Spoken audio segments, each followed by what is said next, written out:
I'm Jennifer Kuiper. One of President Trump's chief negotiators says he's convinced Iran wants to make a deal to end the U.S.-led war. CBS's Linda Kenyon. At a cabinet meeting, U.S. Envoy Steve Witkoff said he believes Iran wants to accept a 15-point action list that the U.S. has presented. We have strong signs that this is a possibility, and if a deal happens, it will be great for the country of Iran. Defense Secretary Pete Hegseth, who prefers the term Secretary of War, says if Iran does not accept it, the Department of War will continue negotiating with bombs. While the war continues, Iran has slowed to a trickle 1/5 of the world's oil supply by paralyzing tanker traffic through the Strait of Hormuz. Linda Kenyon, CBS News, the White House. Secretary of State Marco Rubio is traveling to France for a G7 meeting. It's his first trip abroad since the war with Iran began, and it will be at the top of the agenda. Earlier this month, an explosive device was found outside a gate at MacDill Air Force Base in Tampa. CBS's Cammie McCormick reports a brother and sister have been arrested. Alan Zheng has fled to China, according to FBI Director Kash Patel. He's charged with attempting to damage government property and unlawfully making a destructive device. His sister is in custody, charged with being an accessory after the fact. MacDill is home to the U.S. Central Command, which is responsible for military operations in the Middle East. It's been on heightened alert since the war in Iran began. On Capitol Hill, senators are discussing a last and final offer to end the government funding shutdown as pressure mounts and airport lines keep growing.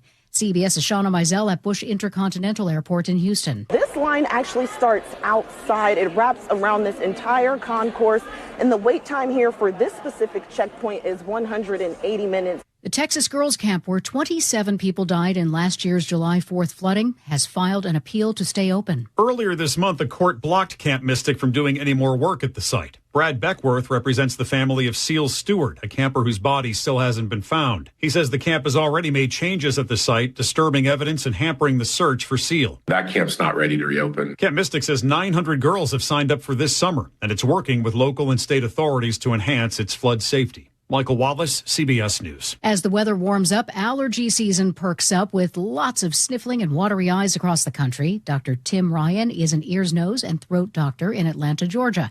He says it's important to stay ahead of the symptoms. Most people wait to start to treat their allergy till it's too late. You wait for a high pollen count day and then you start on your medication. So you really want to start treatment early. Stocks are down on Wall Street. This is CBS News. Looking for spring jewelry looks? Find them at Jewelry Television. New customers get $20 off purchases of $99 or more at jtv.com. An update on the I-5 closure in Bellingham. That is one story coming up. But first, your KIRO Newsradio traffic brought to you by Bucky's Complete Auto Care. In South Everett, now North 5 at 128th, a collision's blocking at the very end of your on-ramp. So this is causing an early merge and traffic jams up right at the scene. You got a 1 mile backup. Here in Seattle, South 5 slows from Northgate in the downtown, 20 minutes from Linwood to Seattle. North 5, nothing out of the ordinary. We're slow from approaching the West Seattle Bridge in the downtown. And then that Ship Canal Bridge backup starts just past Mercer, all added up. 20 minutes get you through downtown. And out toward Hood Canal Bridge, we have huge backups approaching that bridge, 3 to 4 mile backups in each direction due to a recent marine crossing that lasted an hour, but it's been back open for vehicles now for a good 20, 30 minutes. For 50 years, Bucky's Complete Auto Repair has earned local trust with honest pricing and guaranteed repairs. That's why they're Carfax preferred. No gimmicks, just great service. Bucky's.com. KIRO News Radio, 97.3 FM, Northwest News. Now, the latest from KIRO News Radio and mynorthwest.com. Good afternoon. I'm Nate Connors. Opening days here. The Mariners kick off their season against the Cleveland Guardians this evening. KIRO News Radio's Luke Ducey ran into the Mariner Moose at T-Mobile early this morning. Is this our year, Mariner Moose? He's the big yes. Enthusiastic yes. Yes, another yes. On a scale of 1 to 10, and you can use your, however you want to tell me, how excited are you about opening day? He's counting. Okay, there's a 1. Or is that an 11? An 11 out of 10. Whoa, wow. More than 11 out of 10. We went to 11. First pitch scheduled for 7:10, and you can catch all the action on our sister station, 710 Seattle Sports. The superintendent of the Skykomish School District is now on administrative leave. Dr. Destry Jones was removed by the school board pending an outside investigation. Earlier this month, a PE teacher there was arrested, accused of grooming and raping a student over 2 years. Investigators say staff members expressed concerns, but the district did not remove the teacher. Crews were finally able to scale the slope of a landslide that's shut down I-5 northbound near Bellingham for the last week.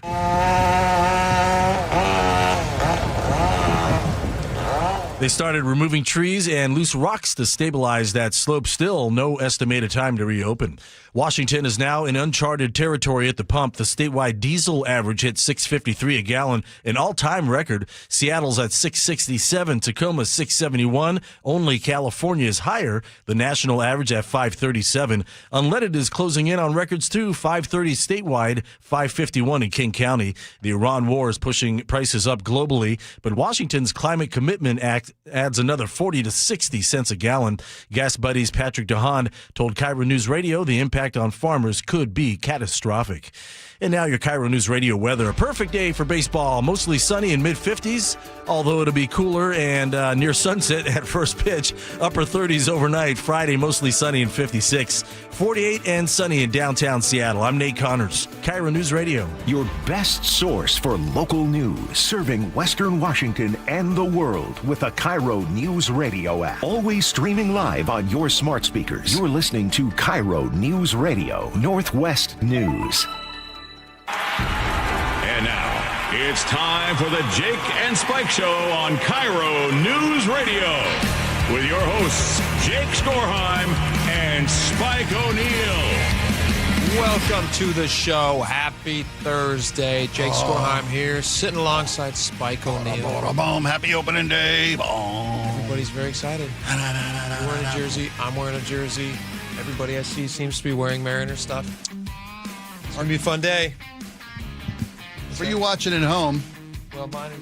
Oh, yeah. Nice, big, Comper. Nice. It's going to be a lot of fun. Mariners playing the Guardians. Game starts at, 7 o'clock? I think it's 7:10. 7:10. Not mistaken. 7:10. There you go. Check that out for you. Perfect. And where can people listen to the game? Right? That's a trick. We got a lot of stuff today. We got some good guests coming up. It's going to be a lot of fun. It is going to be baseball heavy just at times. But most people I think people are jumping back on the Mariners bandwagon, especially after last season. People are very, very excited about it. We're going to talk with a friend of the show, Aaron Goldsmith, who is the Mariners TV announcer. He's going to be on today at 1:30, so tune into that. It's going to be a video interview. It's going to be a lot of fun. And then later also, actually before that, we're going to talk to Jim Walsh, state GOP leader. Yeah. GOP leader, that's right. I keep under... GOP rep leader. Jim Walsh is going to be on with us to discuss... Voter ID has been a big topic lately in all different things. You got that Supreme Court case about mail-in balloting, what that means for voters in Washington State, and a new initiative that has to do with voter ID in Washington State. It also kind of makes you think about all the SAVE Act conversations that are happening, all that stuff. We'll talk about all that stuff with Jim Walsh at 1 o'clock, so tune in for that. Lots of stuff to get to, but we do want to start with some baseball stuff.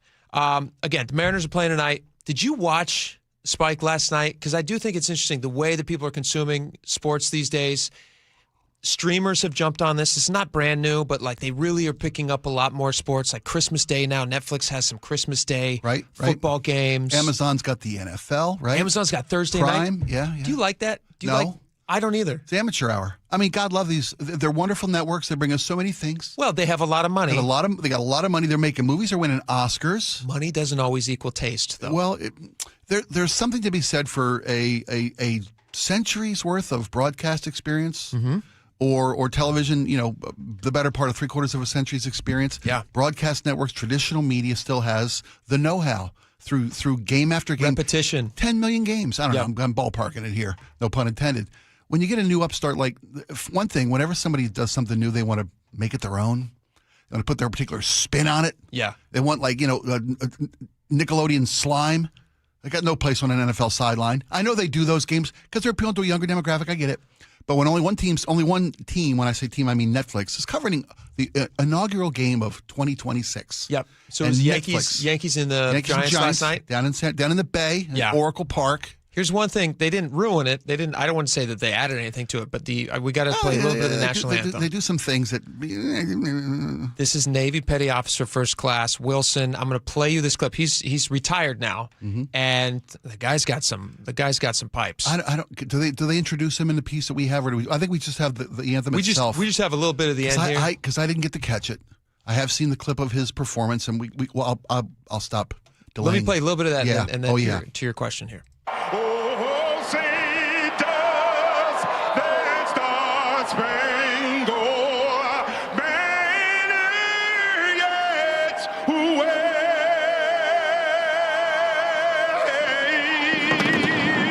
o'er the land of the free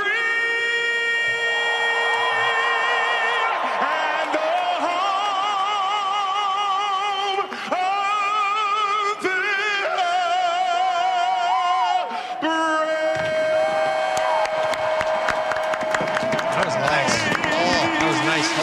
Thank you for standing during that. That was nice. It pulls it right from your feet. Oh, the jets. The flyover. You folks at Netflix might have missed that, by the way, I heard. The flyover? They cut away from the flyover.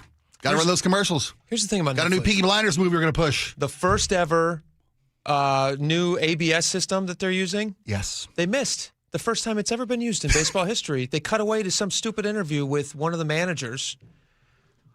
Can we talk about the manager interviews for a second? And sure. This is true in the NFL. Mm-hmm. It's also true in Major League Baseball. Yeah. I don't want to hear from them in the middle of the game because I can tell that they don't want to talk to me, and I feel awkward. I feel like I'm imposing upon their time. Just focus on the game, win the game, talk to the guy who won the game, or shove a camera in the face of the guy who lost the game. That's fine. It's part of the job. Post-game, though. Post-game. I'm so glad it's not just me. I hate them. This has been going on for a couple of years, and it's more intrusive in baseball. I mean, you get it sometimes during the NFL. You can already tell that a coach at halftime, we're going to stop and we're going to, put our sideline reporter. Here's our brother, and they're going to ask you, Coach, why can't you run the football? Blah, yeah. But to do it in the middle of a game, in the middle of a dugout, is this a contractual obligation? Yes. That the network has agreed to with Major League Baseball? You're going to be available to the networks. Major League Baseball, I'm positive, agreed to, because I can't imagine why a manager would want to subject themselves to this. You imagine Lou Piniella in the middle of a game. Oh my gosh, blood pressure about 160 over 99. Just smack the camera out of their way. Yeah, right. That's I would want to see. Yes, because this guy's he's trying to win a ball game. Did Lou kicking dirt on the cameraman? Part of the doing my job. To me, the best part of baseball, growing up as a kid. I was born and raised in Baltimore, and I know people get tired of hearing that, but I grew up in the era of Earl Weaver. Yeah. Who was one of the most feisty little 5'0" managers, fighter. I think he holds a Major League Baseball record for being thrown out of ball games, kicking dirt, throwing bases, bada boom, bada bang. All things we loved about Lou. I was raised loving that about Earl, the Earl of Baltimore. I can't imagine this guy having to sit down with a cigarette. The guy smoked nonstop during the game. He had a pack of cigarettes. Back when managers, they could do that. That's what it took to win a ball game. That's what it took to. He was to sharing instill. them with the pitchers in the dugout. Yeah, right. Seriously, he got to get thrown out of a ball. I remember watching on TV, Earl Weaver get thrown out of a ball game, and here he is. You can see him. He's not allowed in the dugout, but he's in the tunnel because there's a little red ember. Yeah, there's Earl. He's still yelling stuff from the tunnel. Like a horror movie or something. Yes. You can see the like the dragons. Or like in the cigarette in A Man Who Knew Too Much. Yes. In the dark window, you can see just the guy staring at you. Do you remember that? I'm with you. And I didn't catch last night's game, but the intrusiveness of the manager interview mid-game is ridiculous. They're doing it with players now, too. Yep. I get baseball. You got more time. You got more idle time. But a skipper's supposed to be watching every play. The game turns on every pitch. That's the beauty of baseball. I forget the guy's name, but I remember them going to, and they did it with Dan as well, Coach Wilson. Coach Wilson. When they were in the middle of their series against Toronto, and they kept cutting to those guys, and there's literally stuff happening in the background. You see him watching past the camera as like one of his guys hits a home run. You go, oh, there goes one. Yeah, and thanks a lot. Let the guy watch the game. Right. Let him enjoy it. And then it takes us out of it, too, because we have a little box. Mm-hmm. We're seeing this guy being interviewed, and we also see the game. You're asking us to do two things at once. Right. It's too much. I don't need it. I guess there's a fan base. Maybe it's an age thing. Maybe it's a generational thing. I guess there's a younger fan base that needs that in-game experience. They need that stimulation because that two-screen experience. They have no ability to concentrate on anything. Well, baseball's not enough. The game's not enough. You need an in-game interview. You need to be able to gamble on the game. Baseball's enough. Nowadays, you can put a sidebar on your screen if you're watching the game at home. Yeah. And make wagers or whatever predictions. Yeah. However you want to frame Prediction that. markets. It's not enough. You have to watch your fantasy players' stats in that Cincinnati-Houston game. But you got a pitcher in that So game. you can still stay dialed into it. Because the game's not enough. Please. It's a simple game. It works for a reason. Keep it simple, stupid. You know? Yeah. Was it? You throw the ball, you catch the ball, you hit the ball. Are you talking about, is this Bull? Bull Durham, yeah. Yeah. Sometimes it rains.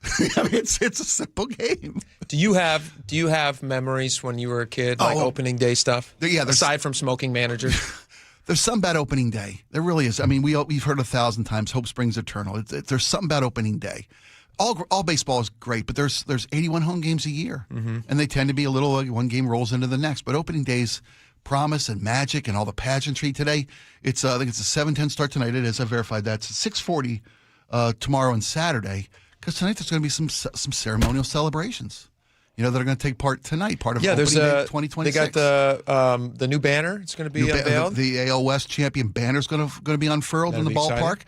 There's a couple statues being opened or debuted. I guess revealed today. Is it today? I don't know if it's today. Maybe it's. I heard something about a statue. I didn't realize it was happening today. That's awesome. I mean, it's opening day. There's an Ichiro statue, and there's a commemorative statue for 2021.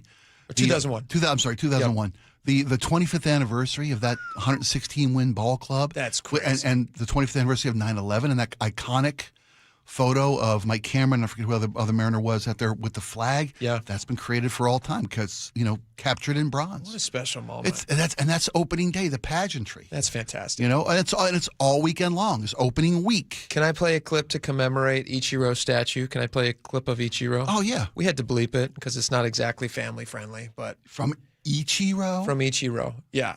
Okay. In one of the few English-speaking interviews that he would do, because he didn't do a ton of those. And it's funny because he spoke perfect English. He's smart when he wanted to.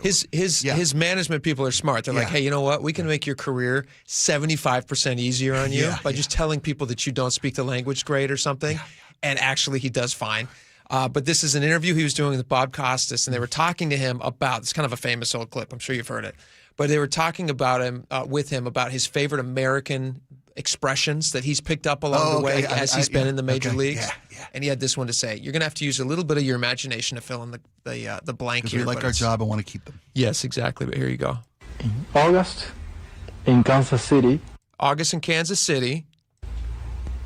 It's harder than 2 rats in the wolf sock.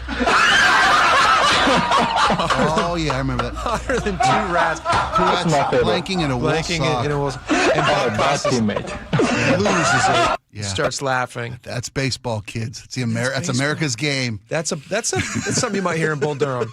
Yes. That's a Bull Durham clip. I hear you couldn't hit water if you fell out of a boat. I remember when it was Safeco Field then, when it's T-Mobile Park now, right? Yeah. But it was Safeco Field then.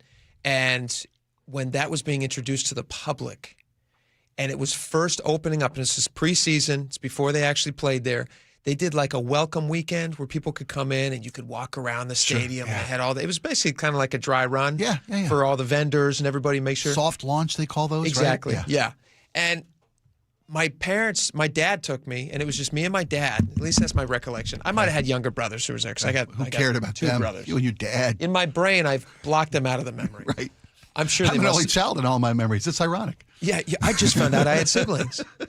No, but they must have been there. But I remember going and sitting in one of those seats in outfield because I wanted to find where Griffey would play, and so we went. And, we went into the outfield and we sat in the center field seats, wherever it was. And I still remember like the size of it was a step up because we grew up in Kingdom. Yeah. Benches. Yeah. And it was individual seats. Yeah. This is nice. Yeah. And I remember eating one of the burgers and just being like, oh my gosh, this is great. Because the only thing up until then I'd ever gotten was like a King Dog. King Dog. And some popcorn maybe, right? Well, I was really partial to those carnation malts. Oh, those are the chocolate malts with the little wooden spoon. The cup and the wooden spoon. Yeah, get a bunch of slivers in your tongue and stuff. I didn't eat them. I got my slivers on the other end. We have wooden benches. Oh, there you go. In Balmer. Oh, did you really? Oh, yeah, Memorial Stadium. Even in that weather? Oh, you bet. And they were aged. The park was built in the 50s. My earliest recollections would be the early 70s. So they were nice and the smooth. Ballpark. Oh, yeah, sure were. Decades and decades. You could pick up those opening day splinters all year long. That you could save those though, and then Sell that them, becomes man. like a souvenir. I remember sitting on opening day with they used to sell popcorn in a paper megaphone. Nice. So you could eat the popcorn and then use it to cheer on them birds, man. They've been smart about that stuff yeah. forever. The big one this year is the ferry boat. Yeah, the ferry boat. Yeah. Whatever it is, you can. It's a food carrier. You can put a burger in it. Yeah. You could put a fish and chip. My wife's planning on putting car keys. You could put car keys That's in it. what she can't wait. She can't wait. They actually float too. I saw a video where somebody posted that they actually float. It's a ferry. How could it not? Yeah. And it's built in with it actually as you put it in the water. Mm-hmm. There's a little sign that comes out that says that they're having to cancel this sailing. I'm just joking. That's not part of it. Although it should be. That would be really fun. Oh, there's a 4-hour delay to put your keys in there. Sorry. Plan ahead. They are currently they're understaffed. Yeah. Opening day. Can I play you this clip real fast? Because we're almost out of time here. We didn't plan on talking baseball the whole thing. We got other stuff we're going to get to in a little bit. But I want to play this clip. Sure. Because I love this one so much. And it's just, I believe, just perfectly captures. I actually watched this. So this is a clip from Field of Dreams. This is the James Earl Jones speech. Good. Not the whole thing, but a little chunk of it.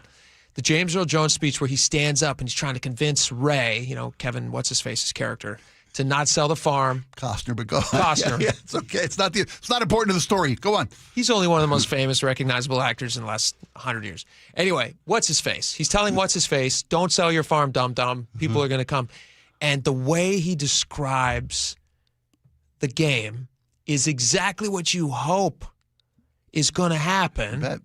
And you're so nice. People don't know this. You offered me tickets to take my sons tomorrow night. You betcha. So now I'm going to take my sons, courtesy of Uncle Spike. You betcha. Well, yeah. And a friend. Yeah, friend. It's phenomenal, and this is the feeling that people want to get when they go to a baseball game. And I can't think of a better, more perfectly captured description than James Earl Jones. And also, it's his voice. I mean, is there anybody who's got a better voice than James Earl Jones? Your present company excluded, obviously. People will come, Ray. They'll come to Iowa for reasons they can't even fathom. They'll turn up your driveway, not knowing for sure why they're doing it. They'll arrive at your door as innocent as children, longing for the past. Of course, we won't mind if you look around, you'll say. It's only $20 per person. They'll pass over the money without even thinking about it. For it is money they have and peace they like. And they'll walk out to the bleachers. Sit in shirt sleeves on a perfect afternoon. They'll find they have reserved seats somewhere along one of the baselines where they sat when they were children and cheered their heroes. And they'll watch the game, and it'll be as if they'd dipped themselves in magic waters. The memories will be so thick, they'll have to brush them away from their faces. The one constant through all the years, Ray, has been baseball. America has rolled by like an army of steamrollers. It's been erased like a blackboard, rebuilt and erased again. But baseball has marked the time. This field, this game, is a part of our past, Ray. It reminds us of all that once was good, and it could be again. Oh, people will come, Ray. People will most definitely come. Good Lord. Oh, yeah, baby. I got emotional listening to that. Why are you getting emotional listening to it? I'll tell you. Tell me what you're thinking about. I'm sitting right back at Memorial Stadium with the old man. With your dad. Bet, man. I did the exact same thing. As I'm listening to that, I'm sitting next to my dad thinking about my dad. Who's still with us, by the way. Like, hey, Dad. Like, he's still around. But I'm thinking about, that's what you think about when you're thinking about baseball. Not really thinking about baseball. It's who you're there with, who you're watching it with. You're building memories. You're bridging generations. Oh, my gosh. Oh, whoa. What a beautiful And we're in game. first place. Everybody's in first place right now. Isn't that fun? No, I think actually who lost last night? Somebody's already in last place. Yeah. Pretty fun stuff. Oh, man. All right, we got a lot more coming up. Stick around. We're going to be right back.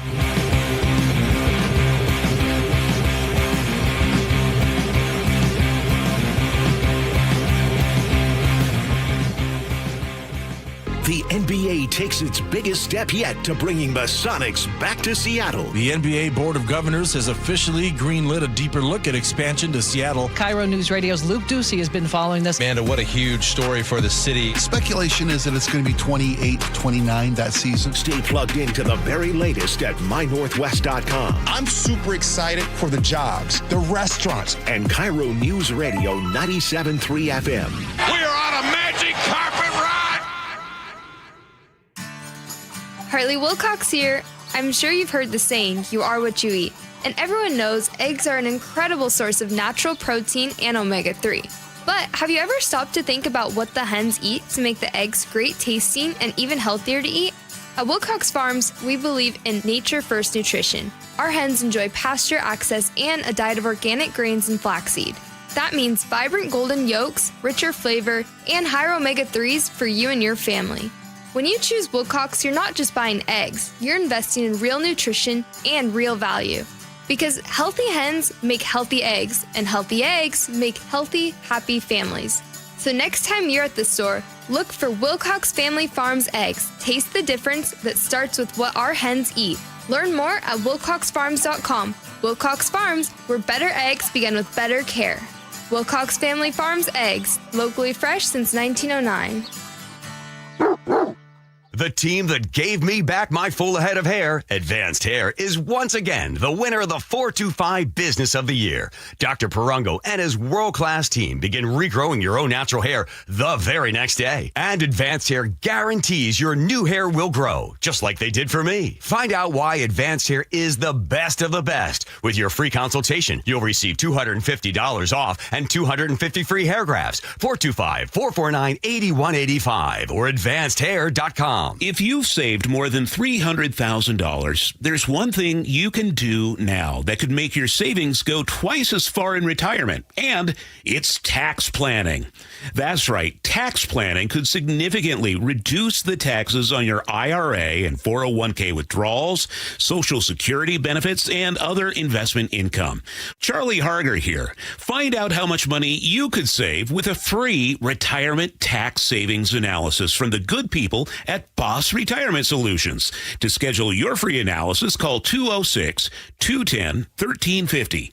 Tax planning for retirement could reduce your taxes not just for 1 year, but for the rest of your life. And the savings could be six figures. Let's find out how much money you could save. Call 206-210-1350. 206-210-1350. For informational purposes only, actual results may vary. No statement contained herein shall constitute tax, legal, or investment advice. Eric Johnson here. I spent the past 30 years working to help make our community better informed, better protected when it comes to consumer issues, and better equipped to take on whatever life throws at us. That's why I love the free Washington Accident book series from Davis Law Group. These books keep us better informed about the law, better able to protect ourselves on and off the road, and better off when all is said and done after an accident. Chris Davis didn't have to write these books. He did it because he saw a need. People who were in accidents or other legal situations didn't know what to do, what pictures to take, documents to request. Only a tiny fraction of the people who get these 3 books will ever become clients of Davis Law Group, but that's not the point. Chris wrote them because it was the right thing to do. The free Washington Accident book series is a must-have for drivers who want to be prepared for whatever the road might throw at them. Get yours at WashingtonAccidentBooks.com. We just want to have enough money for retirement. And travel to visit our grandchildren. I understand. That's why at Fisher Investments, we start by getting to know each other, so I can learn about your family, lifestyle, goals and needs, allowing us to tailor your portfolio. What about commission-based products? We don't sell those. We're a fiduciary, obligated to act in your best interest. So how do your management fees work? We have a simple management fee based on the value of your portfolio. So we do better when you do better. We appreciate that kind of transparency. We also check in with you regularly to keep you up to date on the markets and your portfolio. Well, what other services do you offer? As a client, you have access to resources on investing, financial planning, estate planning, Social Security, Medicare, and more. Wow, sounds like Fisher Investments has everything we need. At Fisher Investments, we're clearly different. Learn more at fisherinvestments.com. Investing in securities involves the risk of loss. Guys, your testosterone level impacts your energy, drive, weight, hair loss, and even ED. Revive Men's Health Seattle will check your T level for free. For your free T level check, exam, and consultation, call 206-529-1111 or visit revivemenshealth.com. KIRO News Radio 97.3 FM Northwest News. Now, the latest from KIRO News Radio and mynorthwest.com. Good afternoon. I'm Nate Connors. It's opening day for the Mariners and the start of Rick Rizz's final season behind the mic. Opening day is like it's a celebration. It's a national holiday. I can't wait. I'm excited. I'm smiling right now, and it's going to be so much fun. The legendary broadcaster is beginning his 41st year calling games for Seattle. He tells Seattle's Morning News he's going to soak in every moment, but he's keeping his emotions in check for now. Riz says he'll get weepy that last week when the Mariners are clinching the division. You can hear all the action on our sister station at 710 Seattle Sports. 2 congressional Democrats have introduced a bill trying to head off a U.S. war against Cuba. Washington's Pramila Jayapal is a co-sponsor of the Prevent an Unconstitutional War in Cuba Act. It would block funding for military action unless Congress approves or there's proof of an imminent threat. The president has hinted about U.S. involvement in Cuba over the last month. Cuba right now is in very bad shape. They're talking to Marco. And we'll be doing something with Cuba very soon. In a statement, Jayapal said strikes on Venezuela and Iran makes this bill a necessity. The bill, however, is unlikely to advance past the committee process because Republicans hold a majority in both the House and the Senate. A cat rescue in Snohomish County is asking for help finding homes and fosters for the 100 cats they are caring for. Most shelters, these are kitties who would be euthanized. But here, these are kitties who we go above and beyond and try everything that we can. Staff at Perfect Pals Cat Sanctuary in Arlington tell KIRO 7 TV those cats deserve a family too. We've had cats here as long as 7 years. We give them all the love and care that they need, but we can only do so much in a facility. Nationwide, shelters have been straining under capacity challenges for several years. Another season of construction on the Vantage Bridge means another summer of lengthy backups on I-90. WashDOT's Summer Dairy says if you're heading east, avoid Friday afternoons. West, skip Sunday afternoons. If you want to avoid them, definitely go a day or two before, a day or two after, or really, really early in the morning or really late at night. The peak time is typically from about noon to 6 that you want to avoid. Crews are replacing concrete panels and working on the columns. On Wall Street, stocks are sinking. Dow down 465, S&P 500 down 105, and the NASDAQ down nearly 480. And now your KIRO News Radio traffic brought to you by the Emerald Queen Casino. South Everett, North 5 at 128th. Our earlier collision at the on-ramp has been moved to the right shoulder. We're still seeing a hefty backup starting near 164th. In Renton, North 405, it's solid through the Renton S-curves from an earlier collision, about a 5-minute delay between Renton and Bellevue. Here in Seattle, South 5 continues to improve. It's slow from the U District in the downtown, less than 20 minutes from Linwood to Seattle. North 5, however, slows from the West Seattle Bridge in the downtown, and then thick about Lakeview Boulevard across the Ship Canal Bridge. This is very typical for this time of day, about 20 minutes to get through this. And we still have huge backups approaching the Hood Canal Bridge from recent bridge closures for Marine Crossing. Get ready to be transported back to the golden era of rock. It's John Waite with John Cafferty and the Beaver Brown Band live at the Emerald Queen Casino April 9th. Emerald Queen Casino, the entertainment capital of the Northwest. Well, mostly sunny and 53 this afternoon. Pretty much the same forecast Friday and Saturday, and then clouds take over Sunday. 48 and sunny in downtown Seattle. I'm Nate Connors, KIRO News Radio. Your best source for local news. You're listening to KIRO News Radio, Northwest News. All right, welcome back to the show. A lot of stuff we're going to get to here today as my microphone starts dropping. There we go. One of the stories that I saw, Spike, which you were talking about just yesterday, so that'd be interesting for us to kind of go over this. You and farmers agree on something. Cows are delicious. Every part of them. You agree on two things. Two things. Two things you agree on. At least two things. Number one, cows are delicious.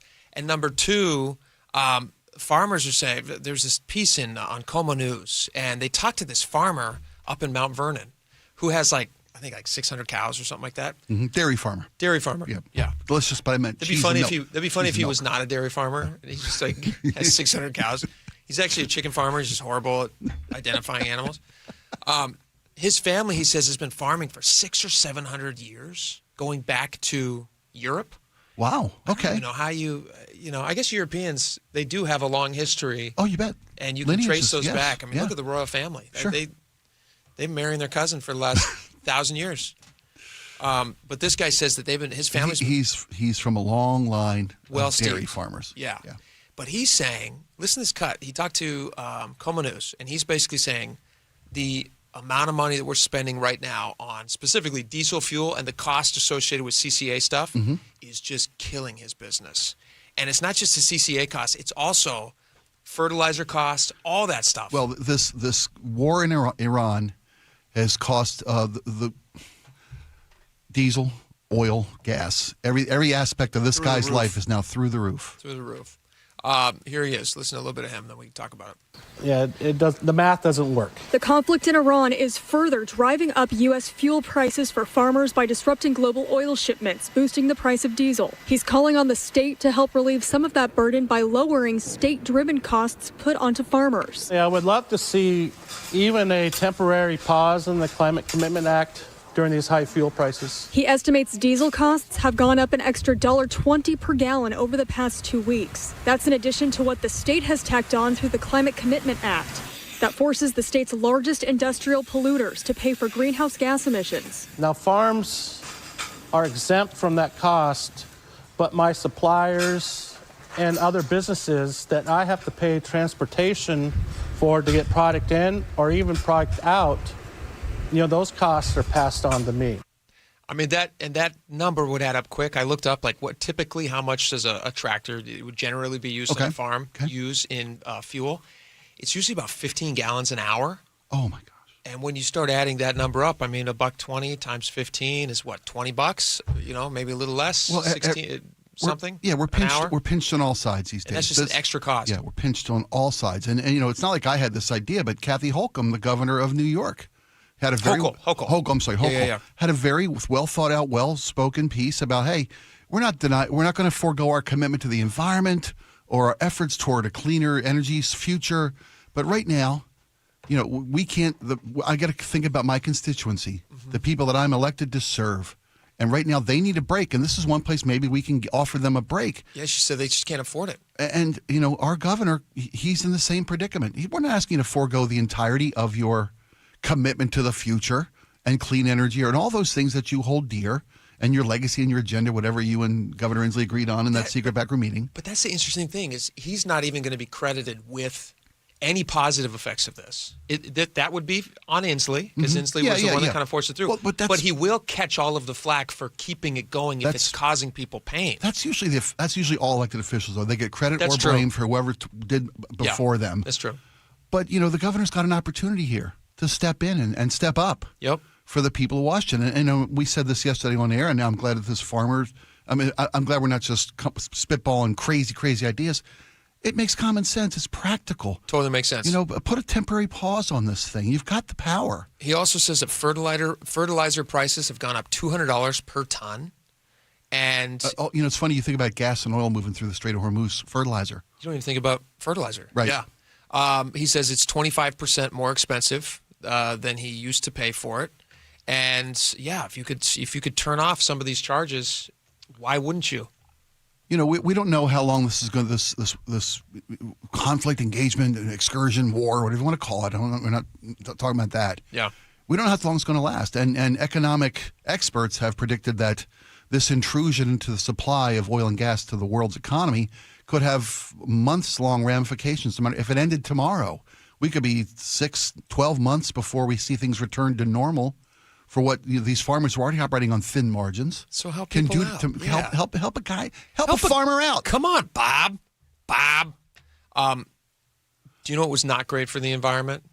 if you are a person who believes in that kind of thing, which I'm not. I mean, I to some extent do. You want to do your part and recycle and all that stuff. Sure, we all live on one rock. We're not getting a new one. But I don't think it's as. My full feelings are like not as anywhere near where a guy like Bob Ferguson is on this. You're not in league with the alarmists. I don't believe it's. There are people who are so serious about it that they'll treat it as if it's a religion and that it will then come after you if you don't bow to it enough. And that's not what I'm into. But so I told you last night I was going to drive up to Concrete. Yeah, you had a family. Concrete, Washington, long way away from. I mean, like. How far is that by the crow flies from Seattle? So I leave here at 3 o'clock yesterday. 30, 40 miles from the crow flies, but 3 hours by commute. It's a long way. It's out there. It's on the way to Stevens Pass for those who don't know Concrete, right? Yeah. So I leave. Two. I get home last night at like 4:15, 4:20. Okay.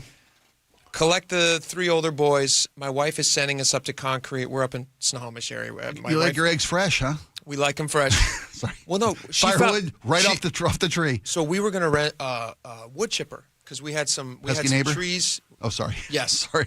Yes, like I was going to say Wells Fargo, but that's not it. Fargo. Fargo. Sorry. Yeah, sorry. I make these stupid jokes. Last storm we had a tree fall down. And we have all these branches and everything, and it would take like 37 yard waste pickups, the green yard container. Take forever. Or one afternoon with a wood chipper. And I was like, that's not a bad idea. And you looked into renting one? So we looked into renting one, and it was going to be like $250 or something for 4 hours. And then my wife was like, why don't we just find one online to buy on OfferUp?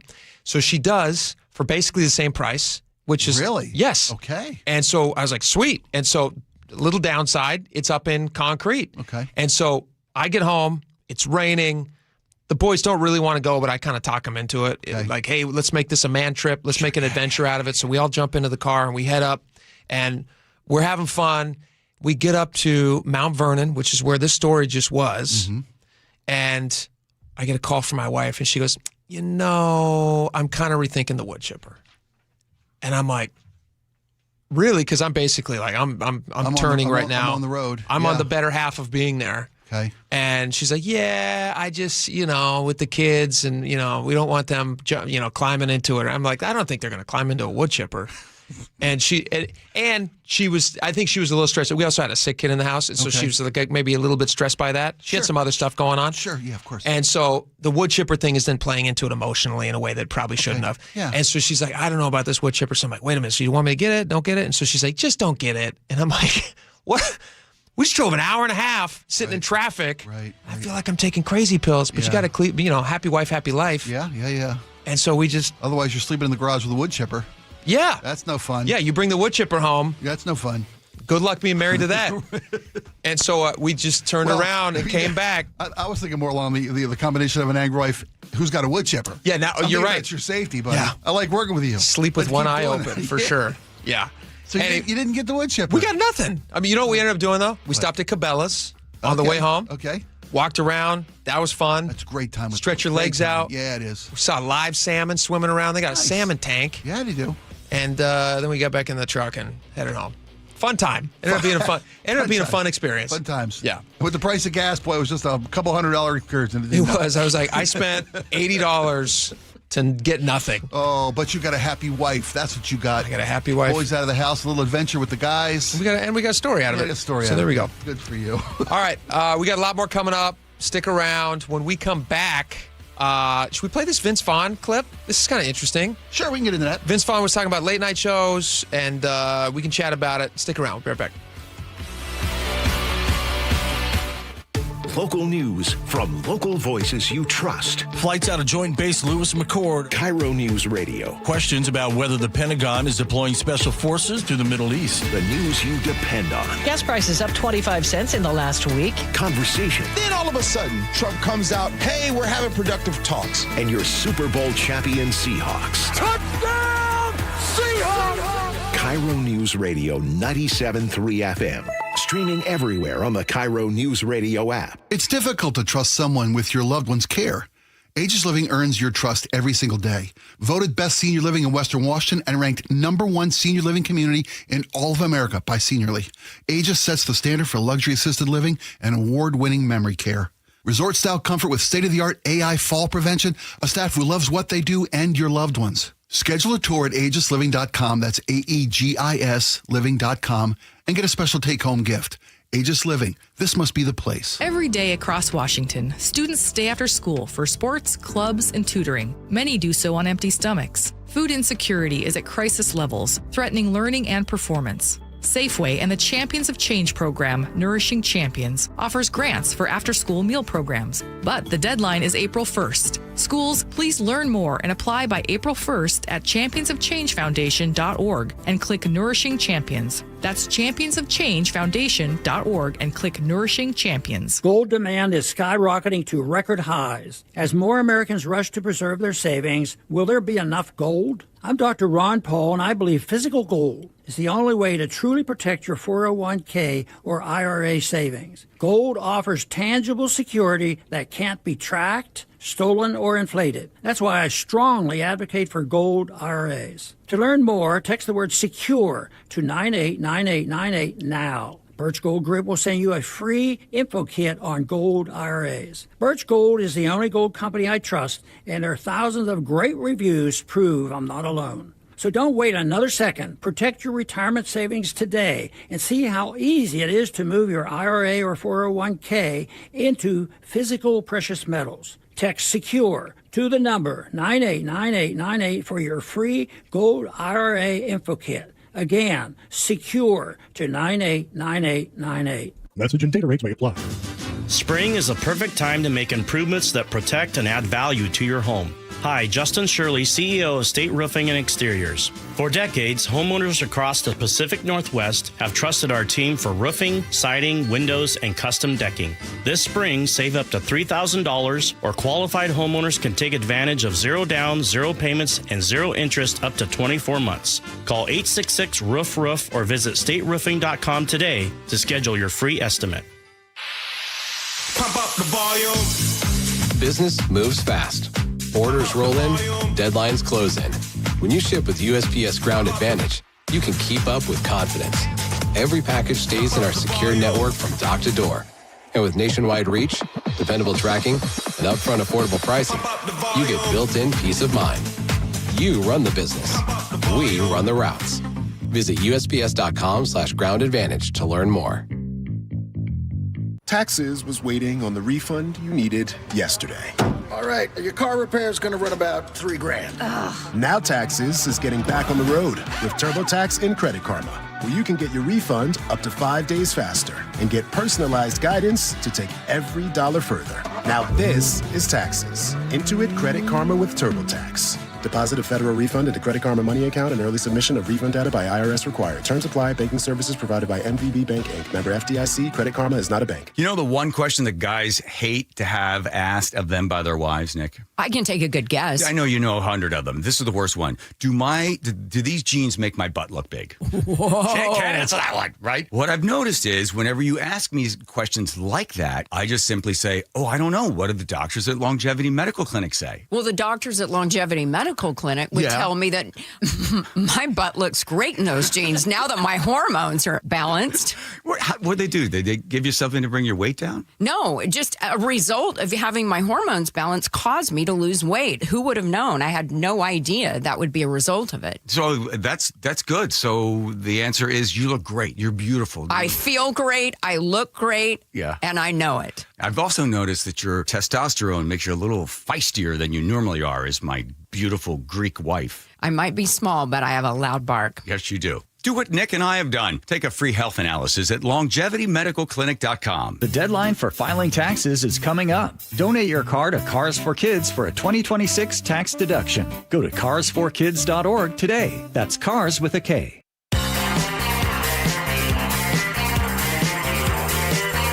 All right, welcome back to the show. I saw this clip. I thought this was kind of interesting. Vince Vaughn was on with a guy named Theo Vaughn, who's got a podcast. Oh, yeah, you bet. Big time. You know what I'm thinking of? I never put this together. They have the same last name. Vince Vaughn, Theo Vaughn. I mean, they're spelled differently. They've never appeared in a movie together. Did you know that? Are they They've actually never been seen at the same time? They've never until this interview. And then they went, oh, they are separate people. Yeah, it is. But they were talking. I thought this was kind of interesting. You know, if you're a person who follows a lot of late night TV, things like that, like Stephen Colbert is not going to be doing that much longer. No. I think he ends in the summertime. Yeah, I think so. Did you see what his next gig is, though? You see what he's doing? Is it selling the last show with Stephen Colbert T-shirts? Because I've seen those plugged everywhere. No. Do you know what? No, what's his next gig? His next gig is he's writing the next. This is not a joke. He's writing the next Lord of the Rings movie. Really? He's a massive fan. He's an incredibly massive fan. If you have seen The Hobbit, I don't know. Is he in The Hobbit or is he in? I'm trying to remember which movie he's in. He's in one of the movies? He's in one of the movies. He plays like a townsperson. I think he's outside the Prancing Pony. I could be wrong about that. But anyway, he Bywater, is. yeah. Yeah, and he's. I'm a geek. You and I are both huge Lord of the Rings fans. We talk about this off the air. He's getting to. Do you know what the story of that they're telling? I do know. This? What? Yes. So the version that he's doing is he's basically looking at, if you watch the original Lord of the Rings movies, the Peter Jackson ones, which came out 26 years ago now. Isn't that crazy? That's insane. In the earlier sections of the film, they have to leave out a bunch because those books are massive. Yeah. And so there's a section in the first 8 chapters where where they're on their way, and Frodo and all his buddies are on their way, and they visit Sam Bombadil. Tom Bombadil. Tom Bombadil. I'm sorry, Tom Bombadil. And there's this whole section where, and everybody when the movie came out, everybody was like, "Oh my gosh, where's Tom Bombadil? Why'd they cut Tom Bombadil out?" And I guess that's going to play the description of what he talked about, because he had this release recently I saw on Instagram or something. He and Peter Jackson talking about this idea that they've been developing for 2 years. And I guess Stephen Colbert's son is also a screenwriter, and so they're writing it together with another one of the original writers who's kind of like shepherding them through the project. Okay, that's wonderful. And it takes place 14 years after Frodo's passing. So it's kind of like a storytelling device, I think. Interesting. Yeah. Because it's not completely faithful to the books, and they're looking back at this period of life. So I'm wondering if they're going to do like a de-aging thing. Like, how are you going to accomplish what they're talking about? Because if you're going back to this is all far afield. It really is. But if you go back to the Tom Bombadil stuff, sure, that would be a young Frodo. No, right? Well, that's Bilbo. That's Bilbo and the dwarves. Tom Bombadil. That's Bilbo and Gandalf, and they bring the dwarves up one by one by one by one by one, right? No, doesn't Frodo also run into Tom Bombadil? We are huge fans, as you can tell from our Frodo and them, and they're rescued in the forest. Is that? It's been a long time. I'm probably wrong. Anyway, Tom Bombadil is going to be prominent. They're going to have to de-age some people. Sure. But Stephen Colbert was making a joke. He said, "Hey, I'm going to actually be free this summer because I don't have this job anymore." Yeah. And why he doesn't have a job, who knows? Is it ratings? Is it whatever? But Vince Vaughn was talking about late night shows. Yes, that's why this is relevant. Sure. Yeah, that's why this is relevant. Also, we just like talking about Lord of the Rings. But this was Vince Vaughn. The podcasts have gotten so much more popular with less production, less writers, less staff. And the reason why we have 2 people working here, and both of them are hungover. And one guy is shingles. And so people just rejected it because it didn't feel authentic. It felt like they had an agenda. It stopped being funny, and it started feeling like I was in a class I didn't want to take. But if you look at what happened to the talk shows and why their ratings are low, it's got only to do with the fact of what you just said, which is they all became the same show. Yeah. And they all became so about their politics and who's good and who's bad. And it's like, imagine sitting next to someone like that on a plane. Oh, bro, you'd be like, how do I get out of this seat? I think. Wow. I think that's a point of view. Yeah. Well, I think to some extent, if you do look at all the different nighttime talk shows, there is a version where they all kind of are, like, my take on it is they do kind of feel like all the same thing. Like, there's not really any that set themselves apart as being demonstrably different from the other thing. They're all guys of a certain age who look kind of the same. Yeah, there's a formula, sure. Yeah, and it's kind of it's the same format. And there's a reason why it's the same format, because for years and years and years, it worked. Yeah. Well, it's what there was. It's what there was. That's the thing. It's not so much that, and I hear he's not wrong about they've all got a political slant. They're the kind of the same show over and over and over again. There's not a lot of originality or creativity to them. They're all talented. Fallon, Kimmel, Colbert, they're all talented guys. Yeah, they're all Conan. Yeah, Conan was a funny guy. Whoever was, Letterman, they're all talented guys. I think that the diminishing audience has as much to do, maybe with the fact that it's vanilla across all the spectrum. I think it's probably got as much to do with the fact that podcasts are out there now. It used to be there were 3 channels to choose from. That's what it was. Options. The entire audience was cut up into 3 parts. Now it's 103 parts. Yeah. And people watch it on time shifting. So we rate them by who tunes in at 11:30 at night. Yep. Hardly anybody consumes television on television schedule anymore. Who stays up that late? Right. Those are all contributing factors. If I'm up past 9:45, I've done something wrong. And for me, I've done something right because I can't stay. I'm that old. You're I can't a late stay night awake. person? No, I used to be. Oh yeah. I fade out. I'm blinking. I'm watching a show at 9 o'clock. I'm blinking what I miss. Yeah. And how did we get to this part of the story? How are all 13 hobbits or dwarves now in his house? I don't. I miss. I can't stay up that late. That's my point. It's a late thing, but I think you're right. A huge part of it is fractioning. People just have options. Yeah, hundreds. Yeah.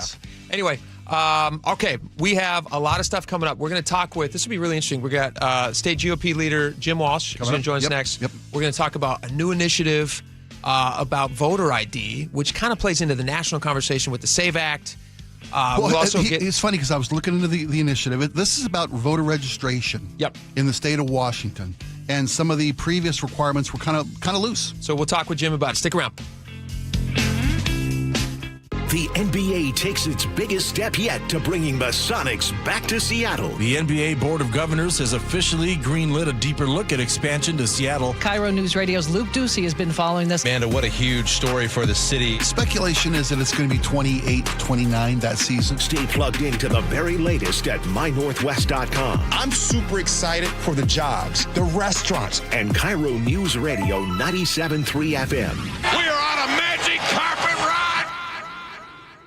This is a special alert to all Americans who own a vehicle with less than 200,000 miles with an auto warranty about to expire or with no warranty coverage at all. Due to a decline in the economy, CarShield is announcing a low-cost month-to-month vehicle protection plan that is now available to the public to save any driver out-of-pocket expenses on future auto repairs. Call now to find out how you can pay almost nothing for covered auto repairs. Yes, you heard that correctly. Pay almost nothing for covered auto repairs. An open phone line has been established for all drivers to call for a free quick quote. Call 800-478-6430 now. Drivers who are covered will not have to pay for covered repairs again. This protection plan is at an all-time low. Additionally, drivers who activate this vehicle protection today will also receive free roadside assistance, free towing, and car rental options at no additional cost. Call us for your free quick quote today. 800-478-6430. That's 800-478-6430. What do you have to lose? Call 800-478-6430. Again, 800-478-6430. What if you could have the most reliable Wi-Fi? And get this, what if you could keep it at the same price for 5 years? That's the Xfinity 5-year price guarantee. Just 5 years of fiber-powered Wi-Fi that boosts speeds to the devices that need them most. That finds and fixes problems before you even notice them. Like super intelligent Wi-Fi with a 6th sense. And that keeps you gaming in the fast lane, even when the whole family is banking on bandwidth. And here's the best part. No annual contracts, no hidden fees, and our best equipment included. Plus, get online in minutes with same-day Wi-Fi. Hey, let's face it, a lot can change in 5 years. Kids grow taller, dreams grow bigger, but your Wi-Fi? It would stay reliable and the price would stay put. The Xfinity 5-year price guarantee. Lock in your price and unlock the possibilities. Xfinity, imagine that. Select plans only. Restrictions apply. Powered by fiber. Connected to the premises by coaxial cable. Actual speeds vary. It started as a puddle. Where? In the shower. Uh-oh. Then the kitchen sink. Started backing up? Yeah. I know where this is going. Clogged up. Right. No problem. Beg your pardon? There's no clog we can't clear. You're Dan. From Apollo Plumbing. This is going to get pricey. How about $83? To clear my drain? Apollo Plumbing clears main drains every day. For $83? $83 or it's free. What's the catch? No catch. We'll even do a camera inspection. Why's that? It's the best way to find the cause of your clog. And it's included? No extra charge. Truth is, we hate clogs. I don't love them. Seen them all. Ew. I promise, there's no clog Apollo can't clear. Guaranteed. 83 or free. Goodbye, slow drains. All it takes is an accessible clean out. And Apollo gets my drains draining again. You call, we come, it's fixed. My heroes. Just doing our job. Thank you, Apollo Plumbing. ApolloPlumbing.com. If you're drowning in IRS debt and can't afford to pay, then you need to take advantage of special IRS tax programs that are available and free yourself from IRS collection efforts once and for all. Due to the financial hardship consumers are facing throughout the country, the Internal Revenue Service has made it easier to settle delinquent tax problems. An open phone line has been established by Community Tax for consumers to call and see if they qualify. Take down this number or store it in your cell phone, but call the Community Tax Helpline at 800-269-3454. If you owe back taxes to the IRS and cannot afford to pay them back, or even if you have years of unfiled tax returns, there's no need to fear anymore. But you have to call the Community Tax Helpline today at 800-269-3454 for the help that you need. Don't take on the IRS alone. They can attack your wages, savings, pension, home, and even your Social Security check. Call 800-269-3454 for your free consultation and to see if you qualify. That's 800-269-3454. File with TurboTax on Intuit Credit Karma. TurboTax helps you get your biggest refund, and then Credit Karma helps you do more with it. Start filing today in the Credit Karma app. KIRO FM and HD1 Tacoma, Seattle. This is CBS News on the Hour, your home for original reporting. I'm Jennifer Kuiper. If you remember the long winding lines at the amusement park as a kid, many airline passengers like this woman in Houston are experiencing it right now, 41 days into the partial government shutdown. I had to change my flight. I came here more than 3 hours. I have been in line for 2 hours, and I think I have 1.5 hours ahead still. CBS's Nicole Scango reports. Here in Houston, wait times have regularly exceeded 4 hours, but help is on the way with at least 24 reinforcements. Members of TSA's rapid response team arriving today to assist in screening passengers, and they're going to need it. The House has passed legislation to fund the Department of Homeland Security through September, and the Senate is currently voting on DHS funding. One of President Trump's chief negotiators says he's convinced Iran wants to make a deal to end the U.S.-led war. More from CBS's Linda Kenyon. President Trump rejects claims that Iran doesn't want to come to the table. Of course they're negotiating. They've been obliterated. Who wouldn't negotiate? They are begging to make a deal. When asked whether that deal might include taking control of Iran's oil, I wouldn't talk about it, but it's an option. Trump also said he wouldn't talk about whether the U.S. would go after Iran's uranium. Well, again, I can't talk to you about that. You're asking me a question. You're essentially saying, will I go in and do something? I can't talk to you about that. Linda Kenyon, CBS News, the White House. Former Venezuelan President Nicolas Maduro and his wife have appeared in a Manhattan courtroom for a pre-trial hearing after their capture in January. Both are facing drug charges. Their lawyers have moved to dismiss the case and argue that the Trump administration is blocking the Venezuelan government from paying their legal fees in violation of their constitutional rights.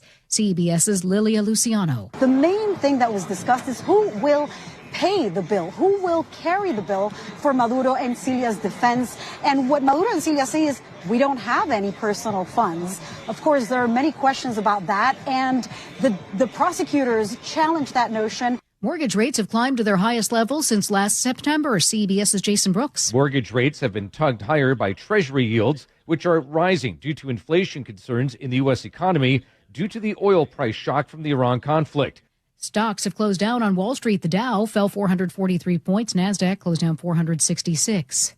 Beatles co-founder Paul McCartney is set to drop another album next month, his first in more than 5 years. It's called The Boys of Dungeon Lane. Looking back at white and black. The album will be released on May 29th. This is CBS News. Smoky bars. Every Sunday, moderator Margaret Brennan goes face-to-face with top leaders to make you better informed. Face the Nation, Sunday on CBS and streaming on Paramount+. I'll tell you where you can find the Mariners game on TV tonight. Details coming right up. But first, your KIRO News Radio traffic. We're busy in some areas out there. Let's start you on the east side. South 405, just before 520. Your exit lanes are blocked, the scene of an earlier car fire. Now, you can still access the exit ramps once you get past the scene. But we've got a solid backup starting near 116th there in Totem Lake. North 405 drivers, you're slowing at the scene. Further south down in Renton, South 405 and Northeast 44th. Collision takes up 2 left lanes, including the HOV. So that leaves 1 lane open, and you're in a parking lot starting at Cold Creek Parkway. Up in Everett, we have a new collision westbound 2 right at I-5. Looks like it's blocking the right lane, and you're backed up halfway on the trestle right now. And if you're heading through Seattle, South 5 looks good. North 5 slows from the Michigan curve in the downtown. You'll catch a break, and then it jams up again just past Mercer across the Ship Canal Bridge. About 20 minutes to get through downtown. This report brought to you by KIRO News Radio. KIRO News Radio, 97.3 FM, Northwest News. Now, the latest from KIRO News Radio and mynorthwest.com. Good afternoon. I'm Nate Connors. Today is opening day for the Mariners. In about 2 weeks, the entrance to T-Mobile Park will look a little different. KIRO 7 TV's Dee Sun explains. Ichiro getting a bronze statue outside T-Mobile Park in 15 days.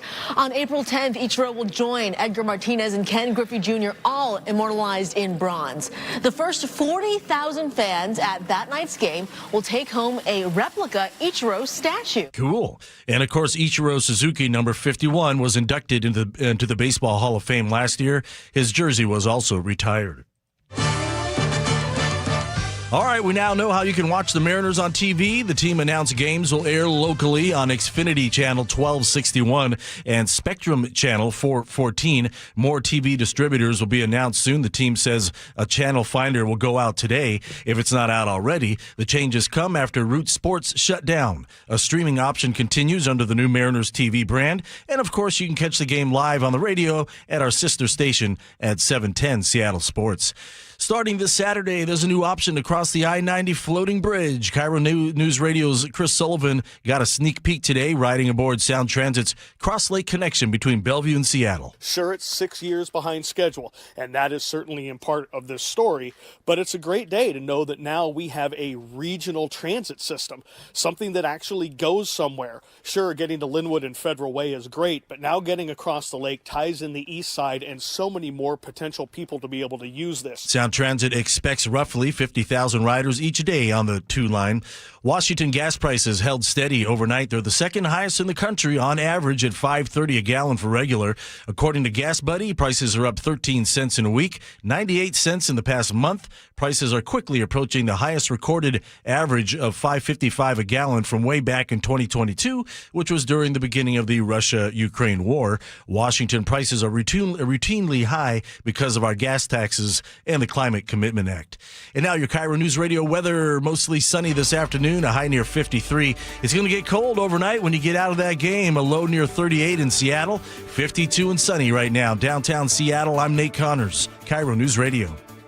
Your best source for local news, serving Western Washington and the world with a KIRO News Radio app. Always streaming live on your smart speakers. You're listening to KIRO News Radio, Northwest News.